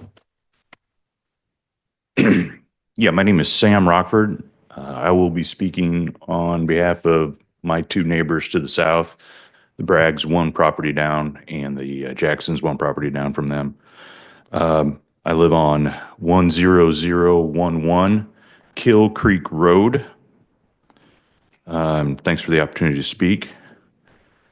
The proposed expansion here of 2NEE has the crosshairs on my house. It'll be approximately 1,400 feet from my property. I'd like to direct your attention to three things as I talk. 2NE, which was the property that was discussed and approved in 2020 when we last met. 2NEE, which is crosshairs on my house, and also the homes then along Kill Creek Road. So I'd like to start by saying that these are homes, not uninhabited farmland, where families have made sacrifices to pursue their dream and living in a peaceful, active, outdoor, rural life. And it's defined as a rural life by the county, I believe. Our kids run in the fields free, and some of us grow hay, some of us have sheep, but it's our way of life. And that lifestyle is not compatible with the nuisances and hazardous effects of mining. Blasts that shake the wall, mushroom clouds we can literally see that vandalize our horizon, and the constant beeps of equipment reversing. Families like mine are counting on you, the zoning board here, to deny the expansion of the quarry to 2NEE. We can't afford a team of lawyers, engineers, and seismic technicians. We can't do that. All we get to do is make this 3 or 8.5 minute speech once every 5 years in hopes that we can trust men and women like you on this board to make this decision. And we were happy in 2020 when the zoning board made the bold decision right here in this room in real time to deny the expansion last time we met in February 2020. It was the right decision. We're asking you to do the same thing tonight. So that decision, what happened here was, I believe part of 2NEE was proposed that last time, and the board made the decision here tonight or on the same night to limit it to 2NE for reasons. They discussed it and they limited it. We're asking you to do the same in 2024. And I feel like what I've heard tonight so far have been some of the same arguments, a lot of replay from 2020. And the arguments they speak of increased demand for rock. They made the same argument in 2020 and the zoning board still limited them to 2NE. That argument did not apply then, and I don't think it should apply now. And I would additionally note that this isn't the only quarry, as you said. They can, the increased demand can come from other quarries. Doesn't have to come from this one. People can get their rock from somewhere else. Another argument they made in 2020 that they made tonight, that the blasts are small in comparison to other quarries. But in 2020, the board still denied 2NEE, and they limited it to 2NE. We're asking you to do the same tonight. No matter how loud or how small the blasts are, they're still blasts, and there's still houses along Kill Creek Road. Additionally, as they noted, the blast went from 70 to 183. And as you were trying to extrapolate the data, we don't know what they're going to be. They can't tell us. We can extrapolate. They can say the extrapolation doesn't apply, but it still remains in question. But we denied it in 2020 on 70 blasts. I don't see why we wouldn't deny it again tonight for 183 blasts. No one can answer what's going to happen 10 years from now. Upon approval, they won't have to answer it. They can increase it all they want. They made the same arguments back then. They speak of being under or using stricter regulations than what the county requires. We appreciate that. But the same argument in 2020, the zoning board still denied 2NEE. We're asking you to do it again tonight in light of the same argument. And we would further argue, as it's been stated, that those regulations aren't relevant anymore. We're working under regulations from 1994, and if you look at those houses, drive down Kill Creek Road, I don't believe many of them were built before 1994.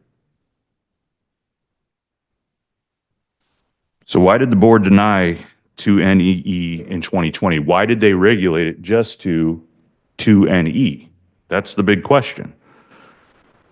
Well, I believe, after being in the room that night, the men and women on the board understood homeowners. They understood families. They understood our rural way of life. I think after it boiled down to all the experts, the seismic technicians, the lawyers that came in, and everybody who spoke of regulation, it came down to preserving Johnson County residents on Kill Creek Road and the surrounding areas for the way of life that they purchased and that they believe in. And I believe there was a consensus of belief that night that existed above regulation. and all the technical speak. And I'm asking you to do the same tonight. Your decision will affect families like mine in and outside our homes. It's my life's work and my investment to be living on Kill Creek Road. And in essence, the quality of life that I believe I'd have in DeSoto when I bought my home. So on a very fundamental level, my family and I believe we have the right to use and enjoy our property. And for those of you who live in rural Johnson County, I believe you believe in that right as well. And I believe I have that right without unreasonable interference from the quarry. Expanding to NEE, I believe, is unreasonable, and it infringes on my right to this way of life. So denying an expansion of the quarry is the right decision. I hope you believe that, and hope we do the same thing that we did back in 2020. And I thank you for the time. Thank you. Next person on the list is Richard. Oh. Let's, we're going to take a quick break if that's okay for just like 5 minutes, and then we'll come right. Yeah, we're going to negotiate. No, let's take about a 5-minute break. We'll be here back to our seats at a quarter after.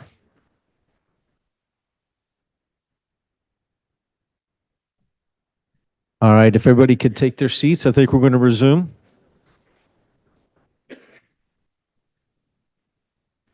The next public comment is going to come from Richard Hempel. Oh.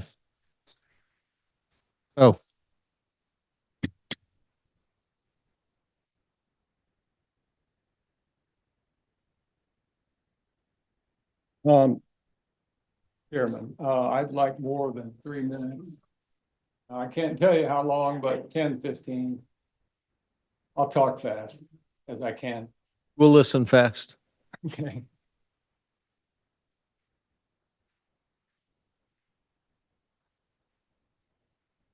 I'll start with my conclusion, which is Name, address, all that sort of stuff. Are we ready? We can hear you. Okay. I'm Richard Hemphill, 32375 West 97th Terrace. I live approximately right there. Whoops. Uh-oh. Click on that. Sean, I mean, yeah. Well, it is dark out tonight, so.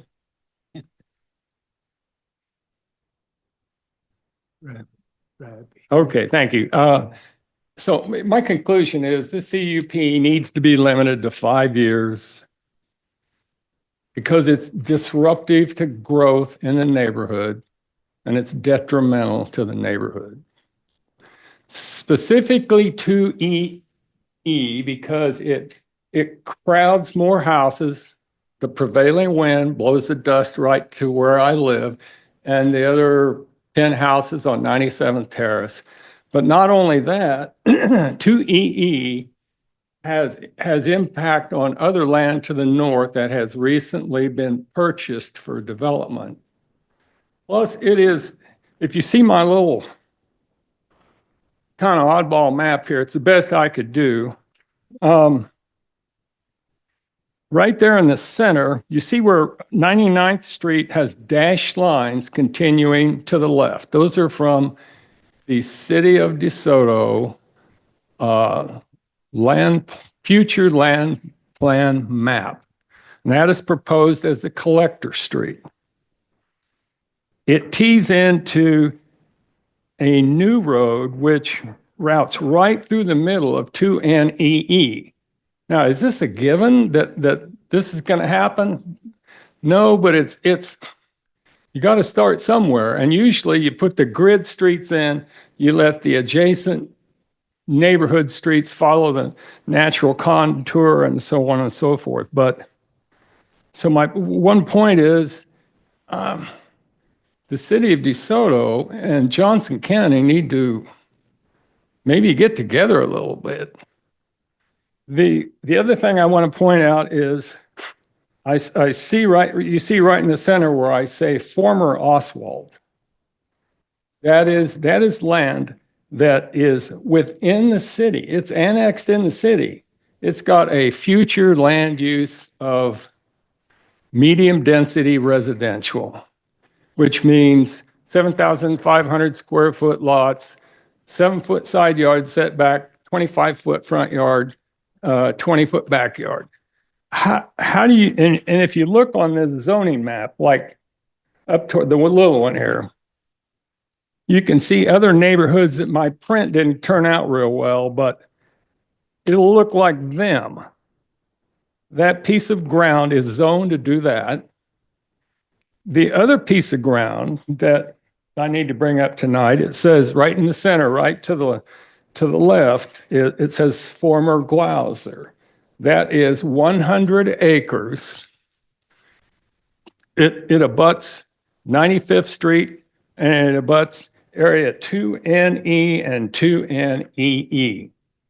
There have been preliminary discussions with the city of DeSoto on how that land could develop. And I'm sure they're not interested in 250-foot setbacks to a residence. So this is what I speak about when I say the future growth of the neighborhood is inhibited by this area 2NEE. Now, I assume, yeah, you got to have rock to build, but certainly not doing the neighborhood any favors, plus the people that own land adjacent to 2NEE. So let me start from my notes here. Ground vibration. I've heard all these flowery statements tonight.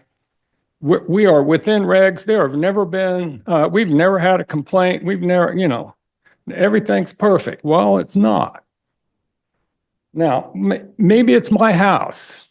My house is got 2 stories of glass directly facing the south.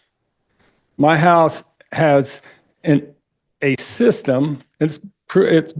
I built it right the year the quarry opened. It's instead of sheeting on the outside, it's got 1 inch of foam. It's got diagonal metal straps. So it is really energy efficient, but it's not built for vibration. You go to an earthquake zone, and I did some work in California, like the sheeting, the flooring, the roof panels all need perimeter nailing, 4 inches on center. You know how close that is? I mean, anybody that's ever worked construction, plus all the internal members. I was walking a project once out in Santa Fe Springs, California, and the guy was just sitting there with a nail gun, wham, wham, wham, blasting in 12 nails at a simple joint. And he says, oh yeah, we got to do that out here for earthquake resistance. So I'm not saying I get earthquakes, but I'm saying I get 2-second earthquakes. And you can feel them through the ground. You get the sonic blast first, you get the earthquake second. Is it just my house? Or I mean, what, early on when this quarry first started, planning staff used the words distant thunder as, what I would notice.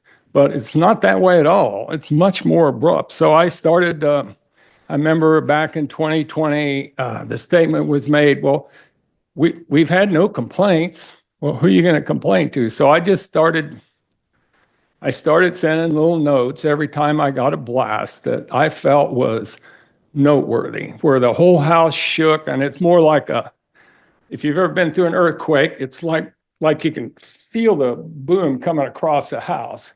And I've had, I think it's 36, and I divided that out. I'm only there about half the year at 2 o'clock. So I'm assuming it's about 3 a month.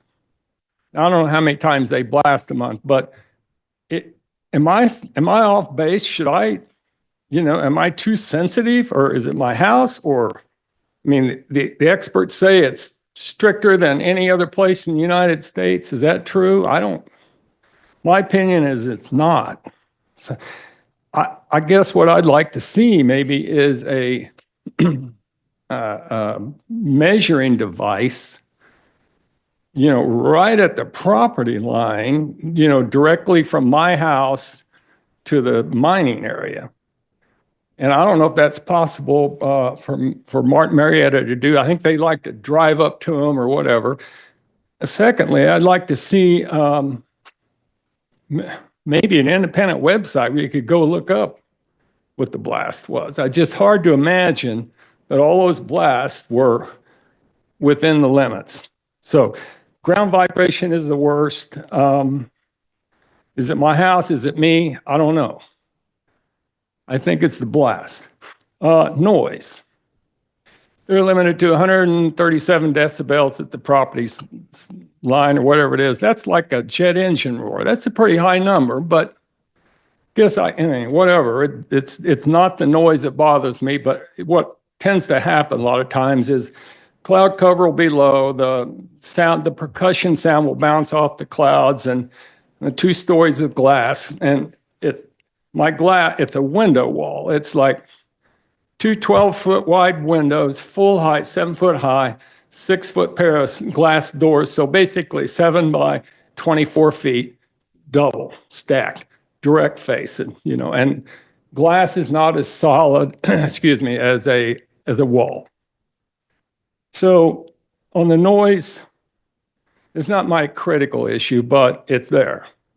It does, and I hear the noise first, it seems, or excuse me, I hear the vibration first, and it ends with the sonic noise. Okay, we talked about the frequency of the blast. Dust is another thing I would hope they could do better on. And there have been no complaints. Okay, how often do you, how do you monitor that? I mean, is there like what's the word I'm looking for? A camera that can mount on the crusher to see the amount of dust, or what? I would say Martin Marietta is the best to know how to limit the dust, but it's an issue. I get this fine dust as though I lived on a gravel road, and there are no roads behind me. The prevailing wind just carries it my way. Fly rock is another weird experience. Usually I'm inside at the time of the blast, and some of the blasts have a different sound. Some of them have a snap crackle to them. Well, back on the 21st of June, I was outside, and there was this pronounced snap crackle, and then this shower like a hailstorm hitting in the trees. And it's like, that's one of the few replies I got from Adam's boss, or whatever, Mr. Guy down in North Carolina. In other words, he replied, with 100% certainty, I can say that fly rock did not come onto your property. I don't know what I heard if it wasn't fly rock. I mean, so I did a little researching. This can be dangerous. You're on the internet, you're typing in, how far can fly rock travel? Well, it can travel a half mile. And one expert said he's seen some of the best designs that produce fly rock. Another one compared it to how a football bounces. In other words, it's not always the same. If you kick it and you try to hit the back of the ball so it gets a forward spin, but sometimes it wobbles and so I know it's not a perfect science, but I'm concerned that if 750 feet, and I'll get to this in a minute, some of the adjacent land will most likely have to annex into the city to be developed. That land has side yard setbacks of 7 feet, backyards of 20 feet, front yards of 25 feet. So you could potentially have a home 757 feet from a blast area. I mean, that just, to me, that's way too close. If we could talk a little bit Okay, if you go back to my map here, you see where it says the former Oswalt property, right in the center. See what I want to say. Okay, it's 30 acres within the city of DeSoto. It's annexed in the city. The future land use map calls for medium density residential. The other area it's on my map as shown as the former Glauser. That is 100 acres, recently purchased, goes from 95th Street to the quarry. And I don't know if you can, oops, it's right, this piece of ground right here. See this kind of arrow thing? It's that piece of ground right there. Okay, you see how, I don't know if you can see my cursor, but here's area 2N. You can see it, that's 750 feet. It's 750 feet on across here. There are currently no homes in that area, but there have already been meetings between the new owners and the city on development. Another thing that really impacts this area is there's a sewage treatment plant. Well, I have to go back. On this drawing, you can see it's right below K10. There's a yellow block up there. There's a sewage treatment plant. It is 100% downhill from the former Glauser property. And potentially, I've spoken briefly with the owners of that. Since I own land, my land has RAH written on it, right on 97th, at the end of 97th Terrace. There is the potential for routing a sewer line, if they leave a stub out when they develop the 100 acres, right down 97th Street. So once you have city sewers in an area, that to me says, hey, we're ready to do something now. We can motivate. We can annex into the city. We can develop. We can do medium density residential. Everything's perfect except, oh, guess what? There's a quarry next door. So let's see. On the setbacks is 750 feet. Yeah, that's fine and well. I did a bunch of research and I found, yes, the original county regs were 750 feet. However,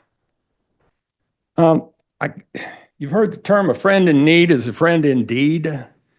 Well, maybe Martin Marietta, Hunt Midwest, whoever did that a little bit, that, hey, we're going to go in at 1,000 because we're bigger, better, faster. And they did that. Now, this last area 2N, yes, it's 750 square feet, but the delta is there's no houses on that 100-acre tract. They don't get into houses, and that would be the former Glauser property. No homes as we speak. As 2N double E moves on to the east, it's abutting land that has houses on it. So I'm saying, if they lived, in my opinion, if they lived up to their prior statements, they would be doing 1,000 lineal feet offset at the land with houses on it. Okay. Sir, I don't want to cut you short, but we're running late. past the- Okay. yeah. Well, okay. Talked about impact on roadways, impact development. The reclamation is another area. It's kind of weird for me to understand it when you get what I call square lakes. Where's the water going to come from? Is the bottom been blasted and is the rock cracked and will they hold water? Who wants a square lake? How steep are the walls? So on and so forth. So that's the end of it. Okay. All right. Thank you, sir. All right. Jim Peevehouse? I apologize if I didn't say it correctly. If you can give us your correct pronunciation of your last name and your address, that'd be great.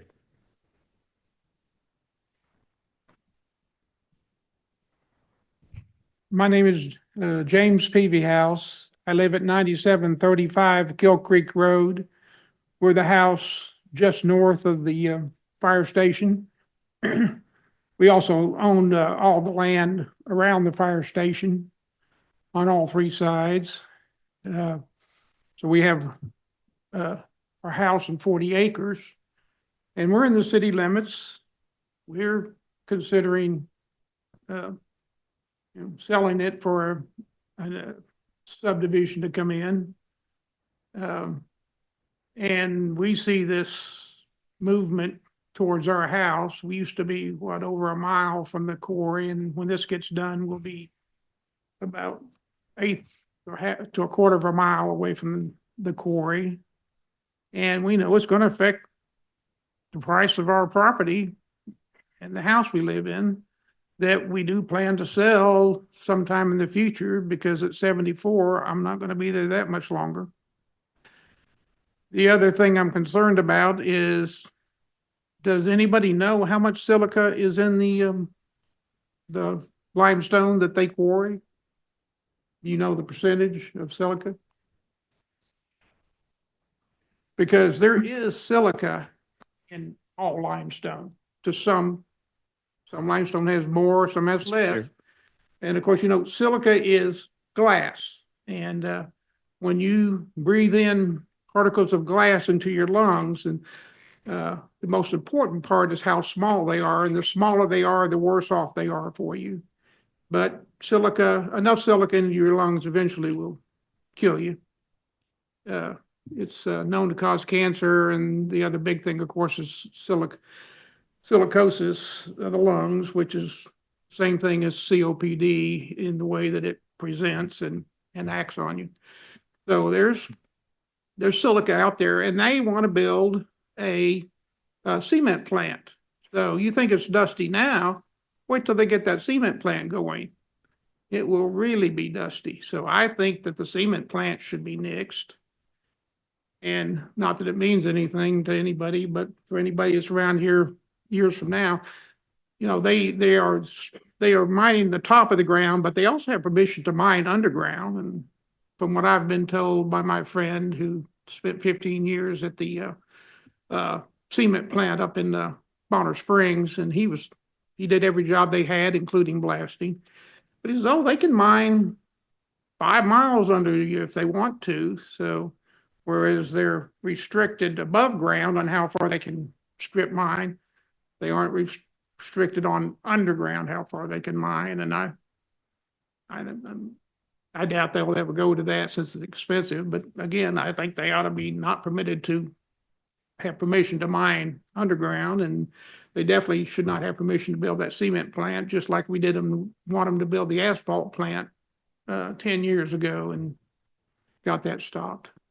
Anyway, that's my concerns, and not to mention our foundation hasn't cracked yet, but I've talked to everybody. I've talked to 6 people right there in our immediate area, and all the other 6 people have cracks in their foundations, but they have no way of knowing how they go prove that Marietta did it. What do? You get your lawyer and sue them. So Marietta talks about how, we're not going to crack your foundations, but when they do, proving it is another thing too. So you might just accept that when they blast and it cracks, it's up to you to fix it yourself, as all these other people have done. Oh, thank you. Mr. Chair, just as a reminder, staff will be able to assemble these questions and we can respond to them during our answer session, as well as with the applicant as well.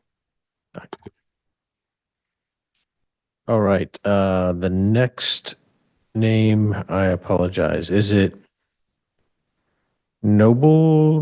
Noble. I'm sorry. You could introduce yourself. Good evening. My name is Jace Noteboom. My husband and I are here tonight. We have 3 children. We live at 32240 West 111th Street, and we represent several neighbors. What attracted us to Johnson County were your beautiful parks, Kill Creek being one of them.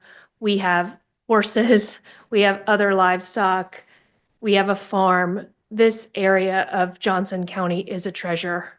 And we moved in a few years ago, and we did our research, and we took it on what was written at the current home population in the area, and it's even grown since then.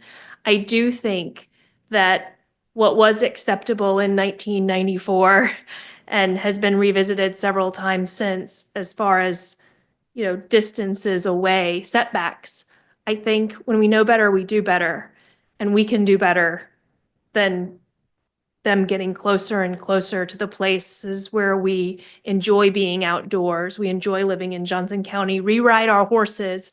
My 3 girls and kids, young children, on the same trails that Don showed you where his grandchildren ride. And I'm never able to do it at a time that a blast would happen because our horses would spook. And we know that, and that's okay. We don't ride at that time. But we also ride because we can get to Kill Creek, Johnson County's Kill Creek Park, where they offer equestrian trails. We can get there from our home. It was a huge lure to why we joined this neighborhood. And so my request and our neighbors' request is that you help us preserve the lifestyle that we have invested in for our families, and not allow an EE or SE to encroach upon the investments that we've made in the places that we enjoy. Thank you. Thank you. And then Bill Warrens, do you want to speak? Okay, and that's the last name that I have on there. Is there anybody else from the public that would like to speak?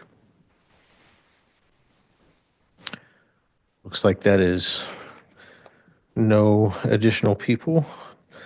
So we're going to let the applicant respond to the comments and questions at this time.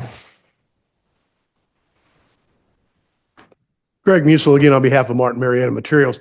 I just want to say that in 2019, these neighbors were just as polite as they've been tonight.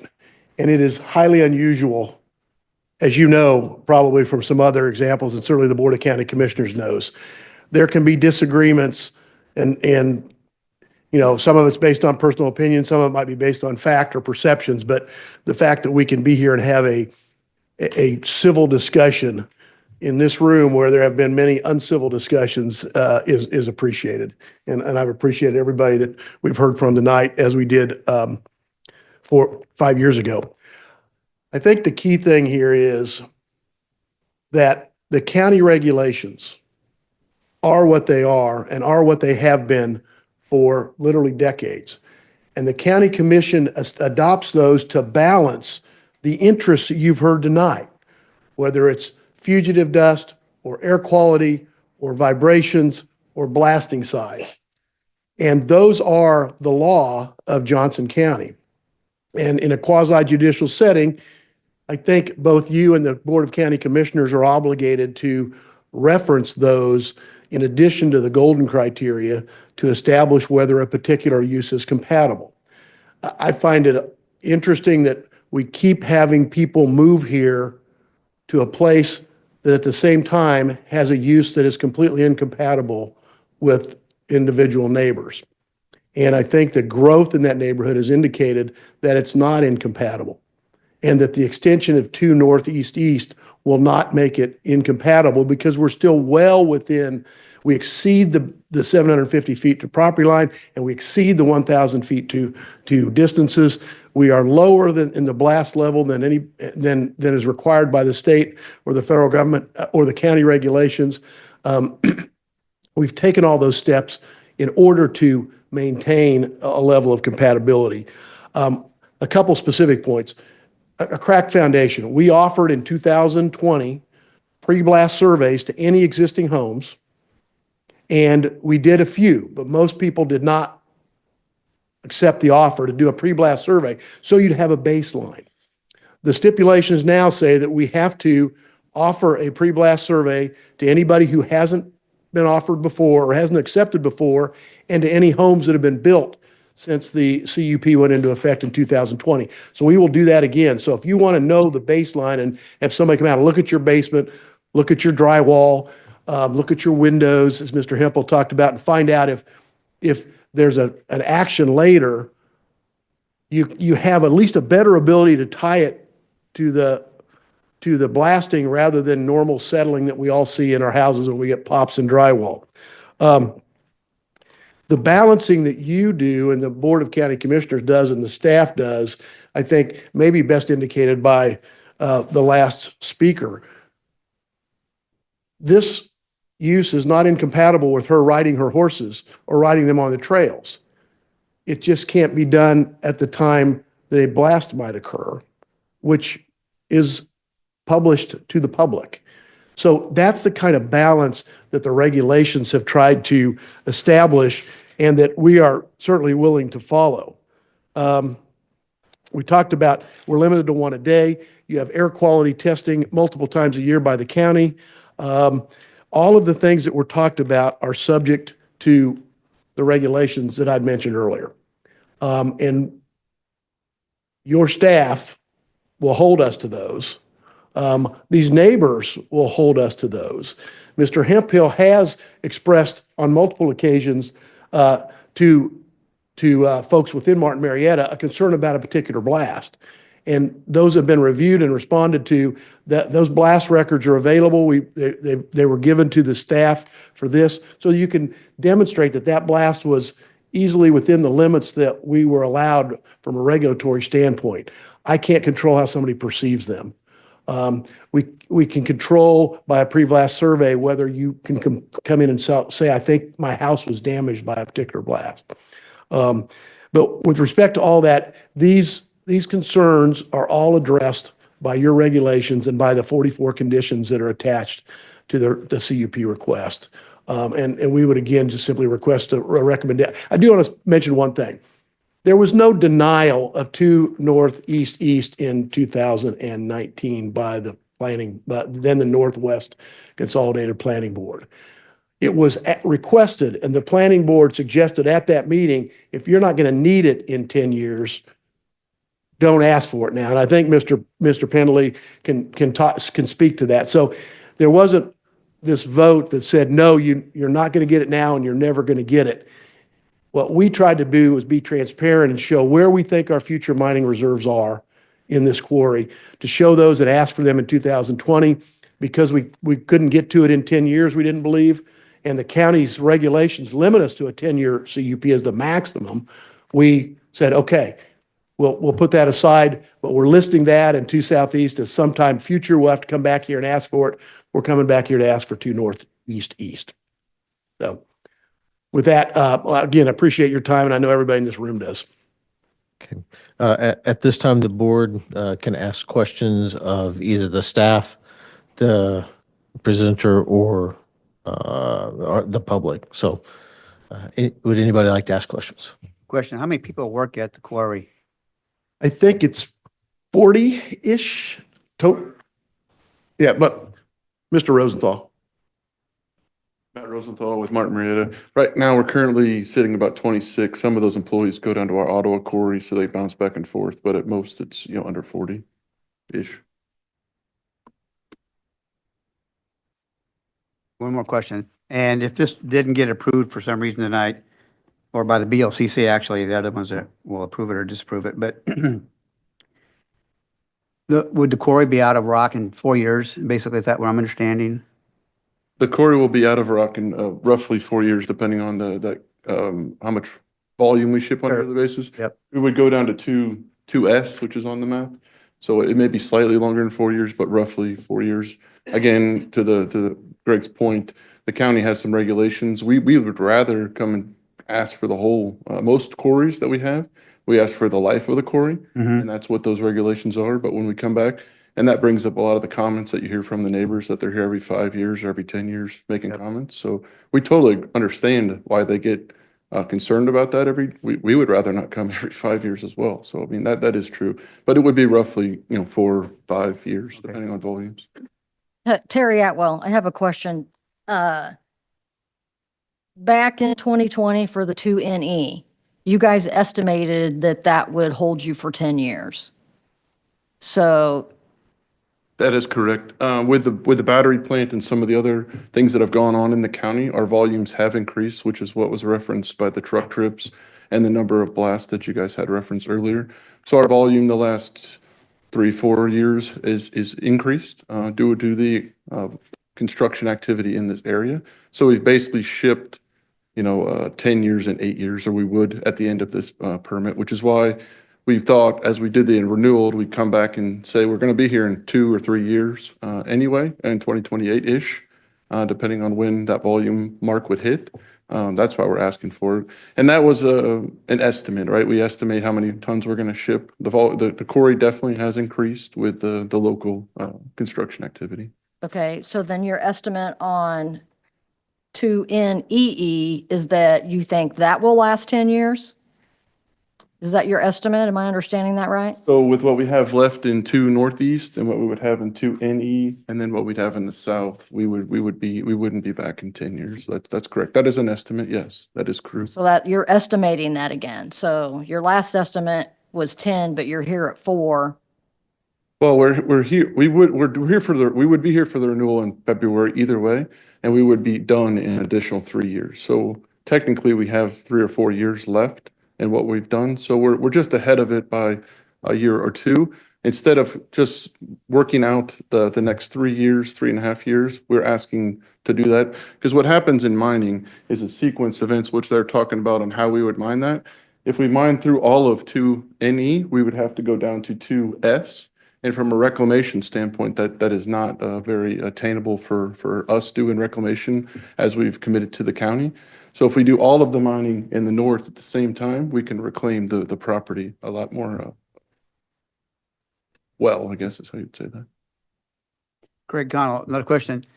But is that 2SC is not approved to mine? Is that correct? I wasn't referring to 2S. If I spoke that, I misspoke. 2S. Oh, 2S. Okay. Property done. Oh, I got you. Yeah, All right. 2SC, we're not asking for that today, and that is not approved. But if I misspoke, I apologize. I probably misheard. Roger Spears, a quick blast vibration question, just to help me understand. My understanding after reading through the application and the staff's report is that structural damage, drywall cracks, nail pops, foundation cracks, those are caused by extreme low frequency vibration. It's the one that you don't really hear so much. It does transmit through the rock base. The one that shakes your windows that you hear is a higher frequency, and generally, unless it happened to be enough to break a window, is not a concern of structural damage, but it's more the thing that you hear, the thing that catches your attention. That is true. It's the perception that you feel in your body and your ears. I mean, Mike Allen, our blast expert, or Bobby from Vibrotech could actually answer any blasting question, but your comment is generally exactly correct. What you hear and what you feel is not what's going to cause you the damage in your house. That is correct. Okay, thank you. So the anticipated life cycle of this quarry, are we 15 years, 20 years, and it's completely, the reclaiming process, and we go through all of that, and then it's settled, or what does that look like? Well, there's definitely county regulations on how far from the houses and the property lines. So those county regulations, we're not asking to change the county regulations. So when we look at where we're at right now, that is basically what we've asked for in the 2 NEE and 2 SE for in the future. Again, we're not asking for that today. So when you look at what that time horizon would look like, you're probably in that 15 years. If you look at all of that area and you assume at some point that you would do everything, again, that depends on volumes and how busy that we are. But 15, 20 years would probably be fair to say with the current regulations that the county has, yes. And I understand there's not property in the area just on the north side of the property line, but if I'm looking at this correctly, more 2NE already is at that 750 foot Correct. distance The 2NE, currently. correct. So we're just extending the 2NEE out. It's not like it's getting closer. It's already that same distance. It's just extended to the east. That is correct. That does not go any further than. I just want to make sure I'm looking at the map properly, that it's like we're getting closer, but it's just because we're extending out. We're not going any further. And there's homes probably in that area more so than there is in that open. Okay. On Kill Creek. All right. Bob Paulson, quick question on that. Since this quarry has opened, have the leasing property line, the leased property lines, has that extended out at all that you're aware of? Does that follow the question? It has not extended since Martin Marietta has been. So that red line has always been that red line That is for where the yes, quarry the is. extent of the lease area has been the same since we've been involved. Thank you. Donna Getzman, I have a question for Sean. Just to clarify, if I understood this right, the BOCC in 2015 passed the setback limits for the east property lines to be 1,500 to 4,000 feet. Is that correct? Or where are we at right now with the east setback lines, the parameters? Sean Pendley, planning staff. I can't recall specific requirements of 2015. I was not here at the time. However, in the minutes, I don't believe there's ever been a minimum setback approved as part of a BOCC resolution for the quarry. What's been approved has been mining limits area. That is corresponded with setbacks. So like I presented tonight, we listed what the setbacks were as each proposal comes in. Here's what the proposed setbacks are. I don't believe those have ever been minimum stipulations. The minimum stipulations are what the county adopted: 750 feet to the nearest property line, 1,000 feet to the nearest residence. The proposal for Martin Marietta meets or exceeds those setbacks. So in other words, there's never been a stipulation approved by BOCC that covers what was approved for a setback. It merely stated what the limits were being approved, if that makes sense. Donna Getzman. Sheriff, I meant to speak to that, but Okay. what those minutes talk to is the application that was in place at that time, and it stated what the setbacks were then. Mr. Penley is right. It didn't say those are the minimum setbacks for this quarry. It was stating what the request was and where those distances were. They were always greater distances in the county regulations as they are in this one. So I think Mr. Fleischpuller is right. Those are in the minutes, but context matters as to how they were stated and why they were stated. Donna Getzman, so current county regulations then are 750 feet to property line, 1,000 feet to residence in every direction. Yeah. Okay, just want to make sure I understand that correct. Thank you, Mr. Chair. Mr. Fleischpuller.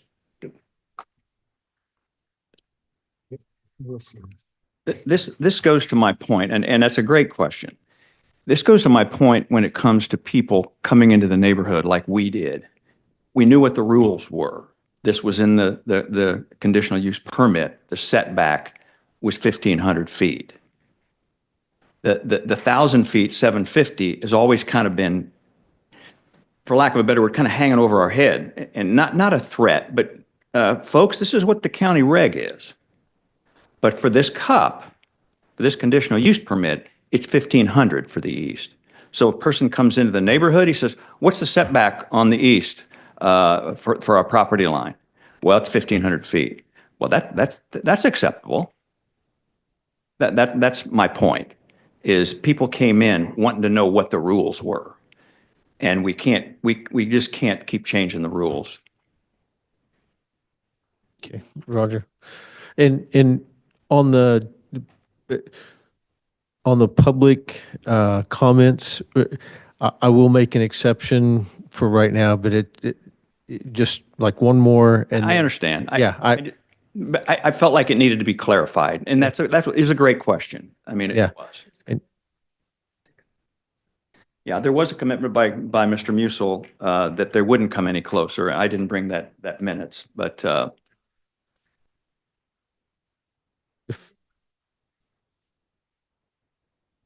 John DeGrand, I think I can shed a little light on this because I read through this today and this caught my attention. And I believe Mr. Musil, on page 44 of the minutes from the January 27th, 2020 meeting, if you want to take a look, paragraph 3, he was quoted as said, "I've been authorized to make this commitment tonight. Martin Marietta's operator will not ask for anything beyond these expanded mining limits." Now, does that mean if someone else comes in? I don't know, but we want to put that on the record. We will not go beyond those mining limits that we have put in this application. And you can read the rest of it if you'd like. I'm going to prop on ahead to page 49.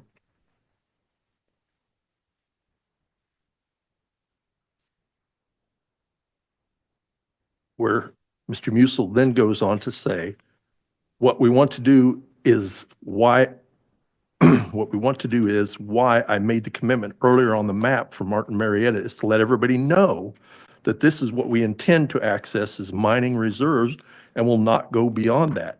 If you can't give us that tonight or don't, we will still have the intention to do that in the future, but we'll have to come back and ask for it. And I predict you'll still be here. To me, that means, yeah, we want to be upfront about what we want out of this whole project. And you can correct me if I'm wrong, but at that time, the zoning board didn't take you up on that offer. And therefore, the minimum limits are still on the table. Is that correct? I mean, overall. I think I understand what I was speaking to was the application at that time asked for 2 northeast east and 2 southeast. And we had committed at that time to the zoning board not to go beyond those limits. We ended up giving up 2 southeast and 2 northeast east because we didn't need those for 10 years. But I don't know exactly the sequence, but it was always clear that those were future reserved areas that we intended to come back and mine. And we would have to come back and go through this process and have this public hearing process. That's what the intent was I think the actual hearing was in 2019, and then the CUP was approved in 2020 by the BOCC. Right. So I guess one question I would have is that still your ultimate intent is to stay? I mean, if you had your druthers of everything, is that the maximum that you want all time? As we sit here tonight, that's all we are asking for, and all we're showing is future mining reserves. So I understand that, but that still doesn't lock in the area outside of that. You could then come back later on and ask for a little bit here or there to stay within that 750 feet and 1,000 feet to houses. Yeah, I don't think we can predict 15 to 20 years from now what the need will be, what the technology will be to do mining that would allow additional quarrying. But what we have shown you are the future reserves that we know we can go get and that are all set back farther than the county regulations, except some of them that are exactly 750 feet from property line. Right. Okay. Thank you.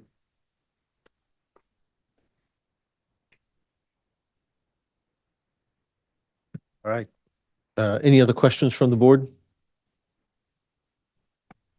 If there's no further questions, then we will close the public comments at this time. Now it's our turn to discuss amongst ourselves the application, by the zoning board. So if there's anything that we want to talk about between us, let me know at this time.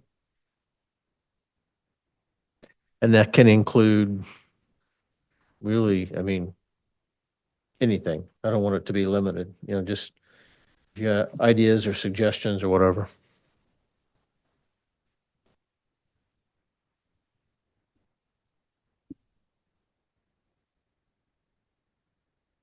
John DeGrand again. I'll take a stab at some open comments, at least for the board.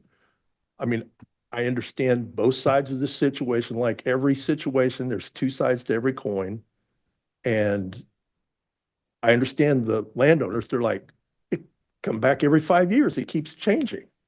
I mean, we have no direct authority to say anything. We're an advisory group to the Board of County Commissioners. My advice to the Board of County Commissioners would be to take the gloves off, do the dirty work, and come up with a complete plan for the quarry. I mean, they need to make some hard and fast rules. And if it's 750 feet and 1,500 feet or 1,000 feet to a house, then that's what it is.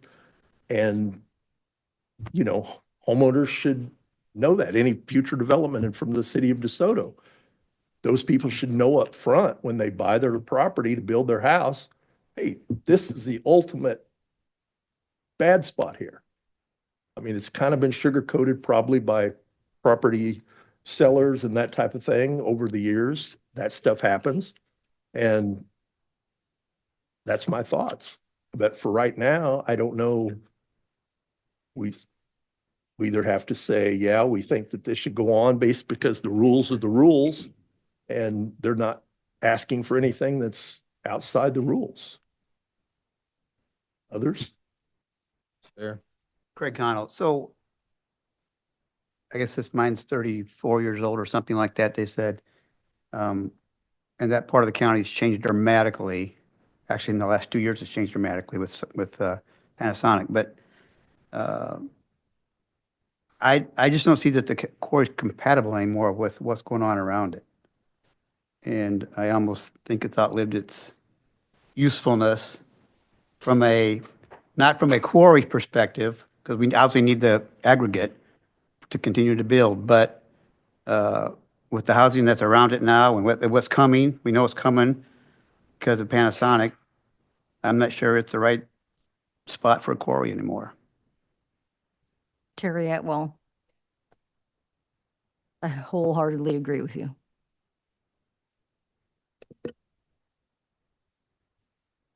Paulson, I'm going to flip this around a little bit. The quarry has done nothing wrong.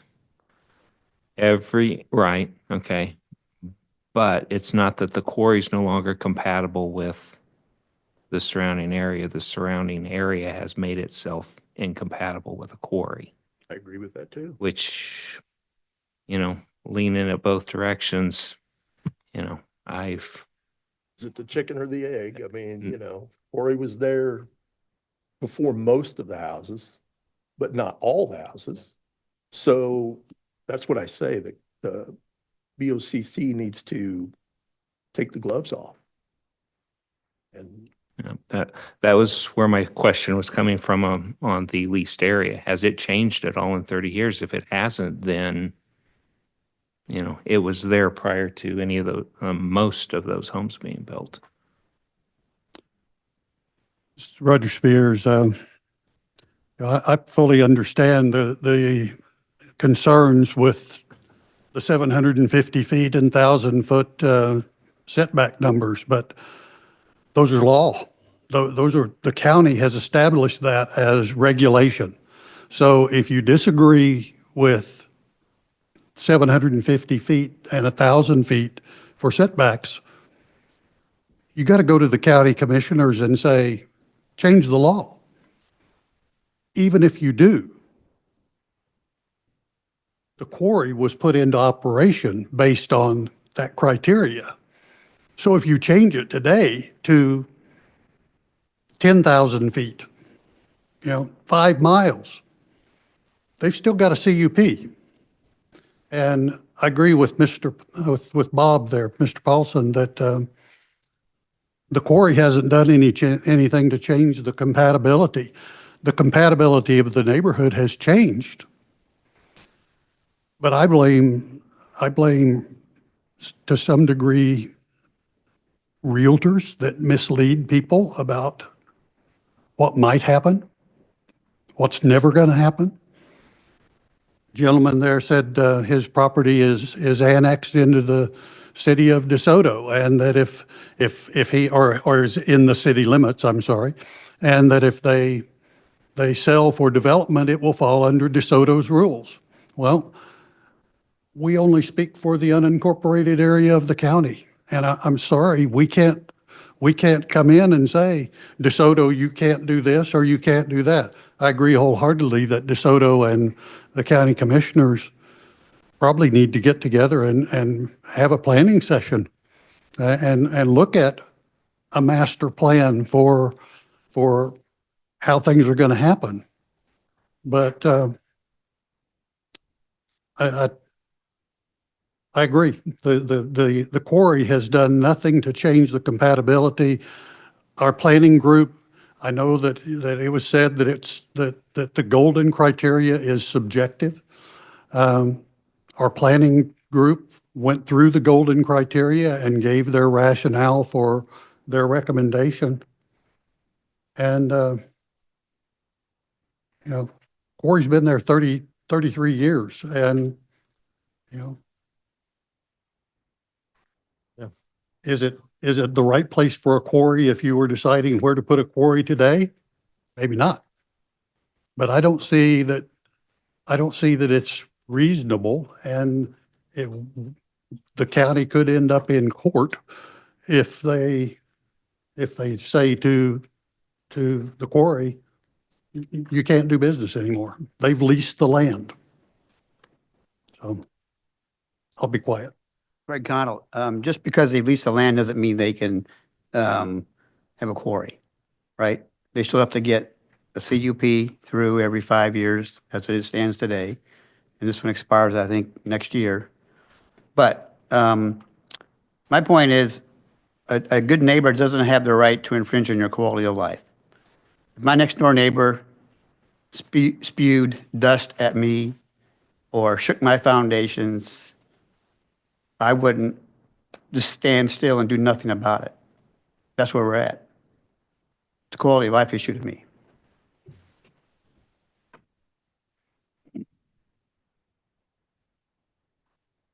John DeGrand, I'll chime in again. Yes, sir. I agree. It is a quality of life issue. But also, I know where I live, we have trains, planes, helicopters, highway traffic, all that type of thing. There's always things, and this may be a little bit over the top with the amount of blasting and stuff that the quarry is doing for the neighbors around. But there's always, there is no perfect rural setting, contrary to what everyone thinks when they move out. And once you get out there, you go, hey, this isn't really exactly what I expected. I grew up in the country and I've seen the changes. And believe me, I know what real country is, and there isn't any of it in Johnson County anymore. There's very little in Miami County and Franklin County, and keep me going on. You have to get basically 60, 70 miles away from the metropolitan area to have an actual rural setting anymore. So we have to blend the rural with the city and draw the line somewhere. And I think the county commission probably needs to take another look and say, what are we going to do about it? Push is coming to shove. I mean, even if we give the 2 northeast east, they'll be back for the 2 southeast, and it's just going to keep going and going unless there's some definitive thing. And so we either send this on to the county commission and let them do their job, or we deny it. So I don't know. Donna Getzman, I just want to say that I do empathize with all that spoke of residents surrounding the quarry. I understand where you're coming from, but as Roger spoke to, we are just an advisory committee, and the Martin Marietta is within the regulations of Johnson County. So it we're kind of in a rock and a hard place as I see it, the quarry is within the regulations, within the rules, and I certainly empathize with the residents, but I agree, I think it's something the Board of Commission that's their job to do that and make those decisions you need to, bring your voices to them. That's why I love this board. We do care about our fellow residents, and we want to make sure that you're heard. We understand that it's changing, in the unincorporated area, it is changing daily. I've had discussions with people, I want a new road, I don't want a dirt road, but when they build the road, then comes a subdivision, and then comes the next thing. And so it's like we're in this dichotomy of what we do and how we do it. So I want you to hopefully understand from this that we take this very, very seriously, that we do care about our fellow citizens. And however we vote tonight, we still care about you, and we still want to make sure that you know that continue to bring to us, or even more importantly, to the Board of County Commissioners, your concerns, your requests, and that's how we really can make some of those changes. So I don't know if we are ready for a vote, or if we want to make a motion or adjust the motion, but I'd like to get a feel for where we're at on that with the board. Is anybody ready to follow the suggested motion or make an adjustment to that? Are we ready for that tonight?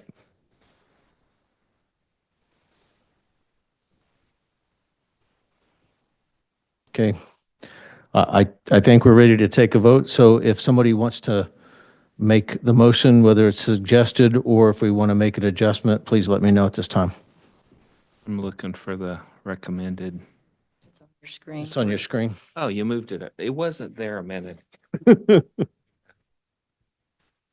Bob Paulson, I move that the board recommend approval of application number W24-436-CUP for a conditional use permit amendment to allow the continued use of the existing quarry and proposed additional mining area of 40.57 acres, identified as 2NEE on the maps, for a total mine limits area of 393.57 acres, including a 10-year term for the CUP, for the reasons and subject to the stipulations recommended in the staff report.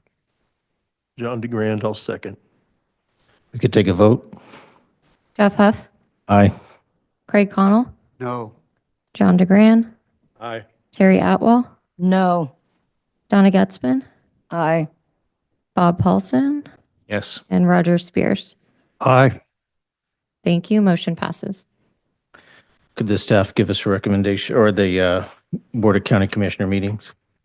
Yes, Sean Penley, planning staff, just to confirm, the final vote was 5 in favor and 2 against for the motion. Is that correct? Okay, thank you. Okay, so this application will be scheduled for final action with the Board of County Commissioners on January 23rd at 9:30 a.m. in the board hearing room. We will provide updates on the website and provide an update following action. All right. I believe that's it. Is there, Roger Spears, I move that we adjourn. Craig Connell, I second. all in favor? Aye. Aye. Any opposed? We're adjourned.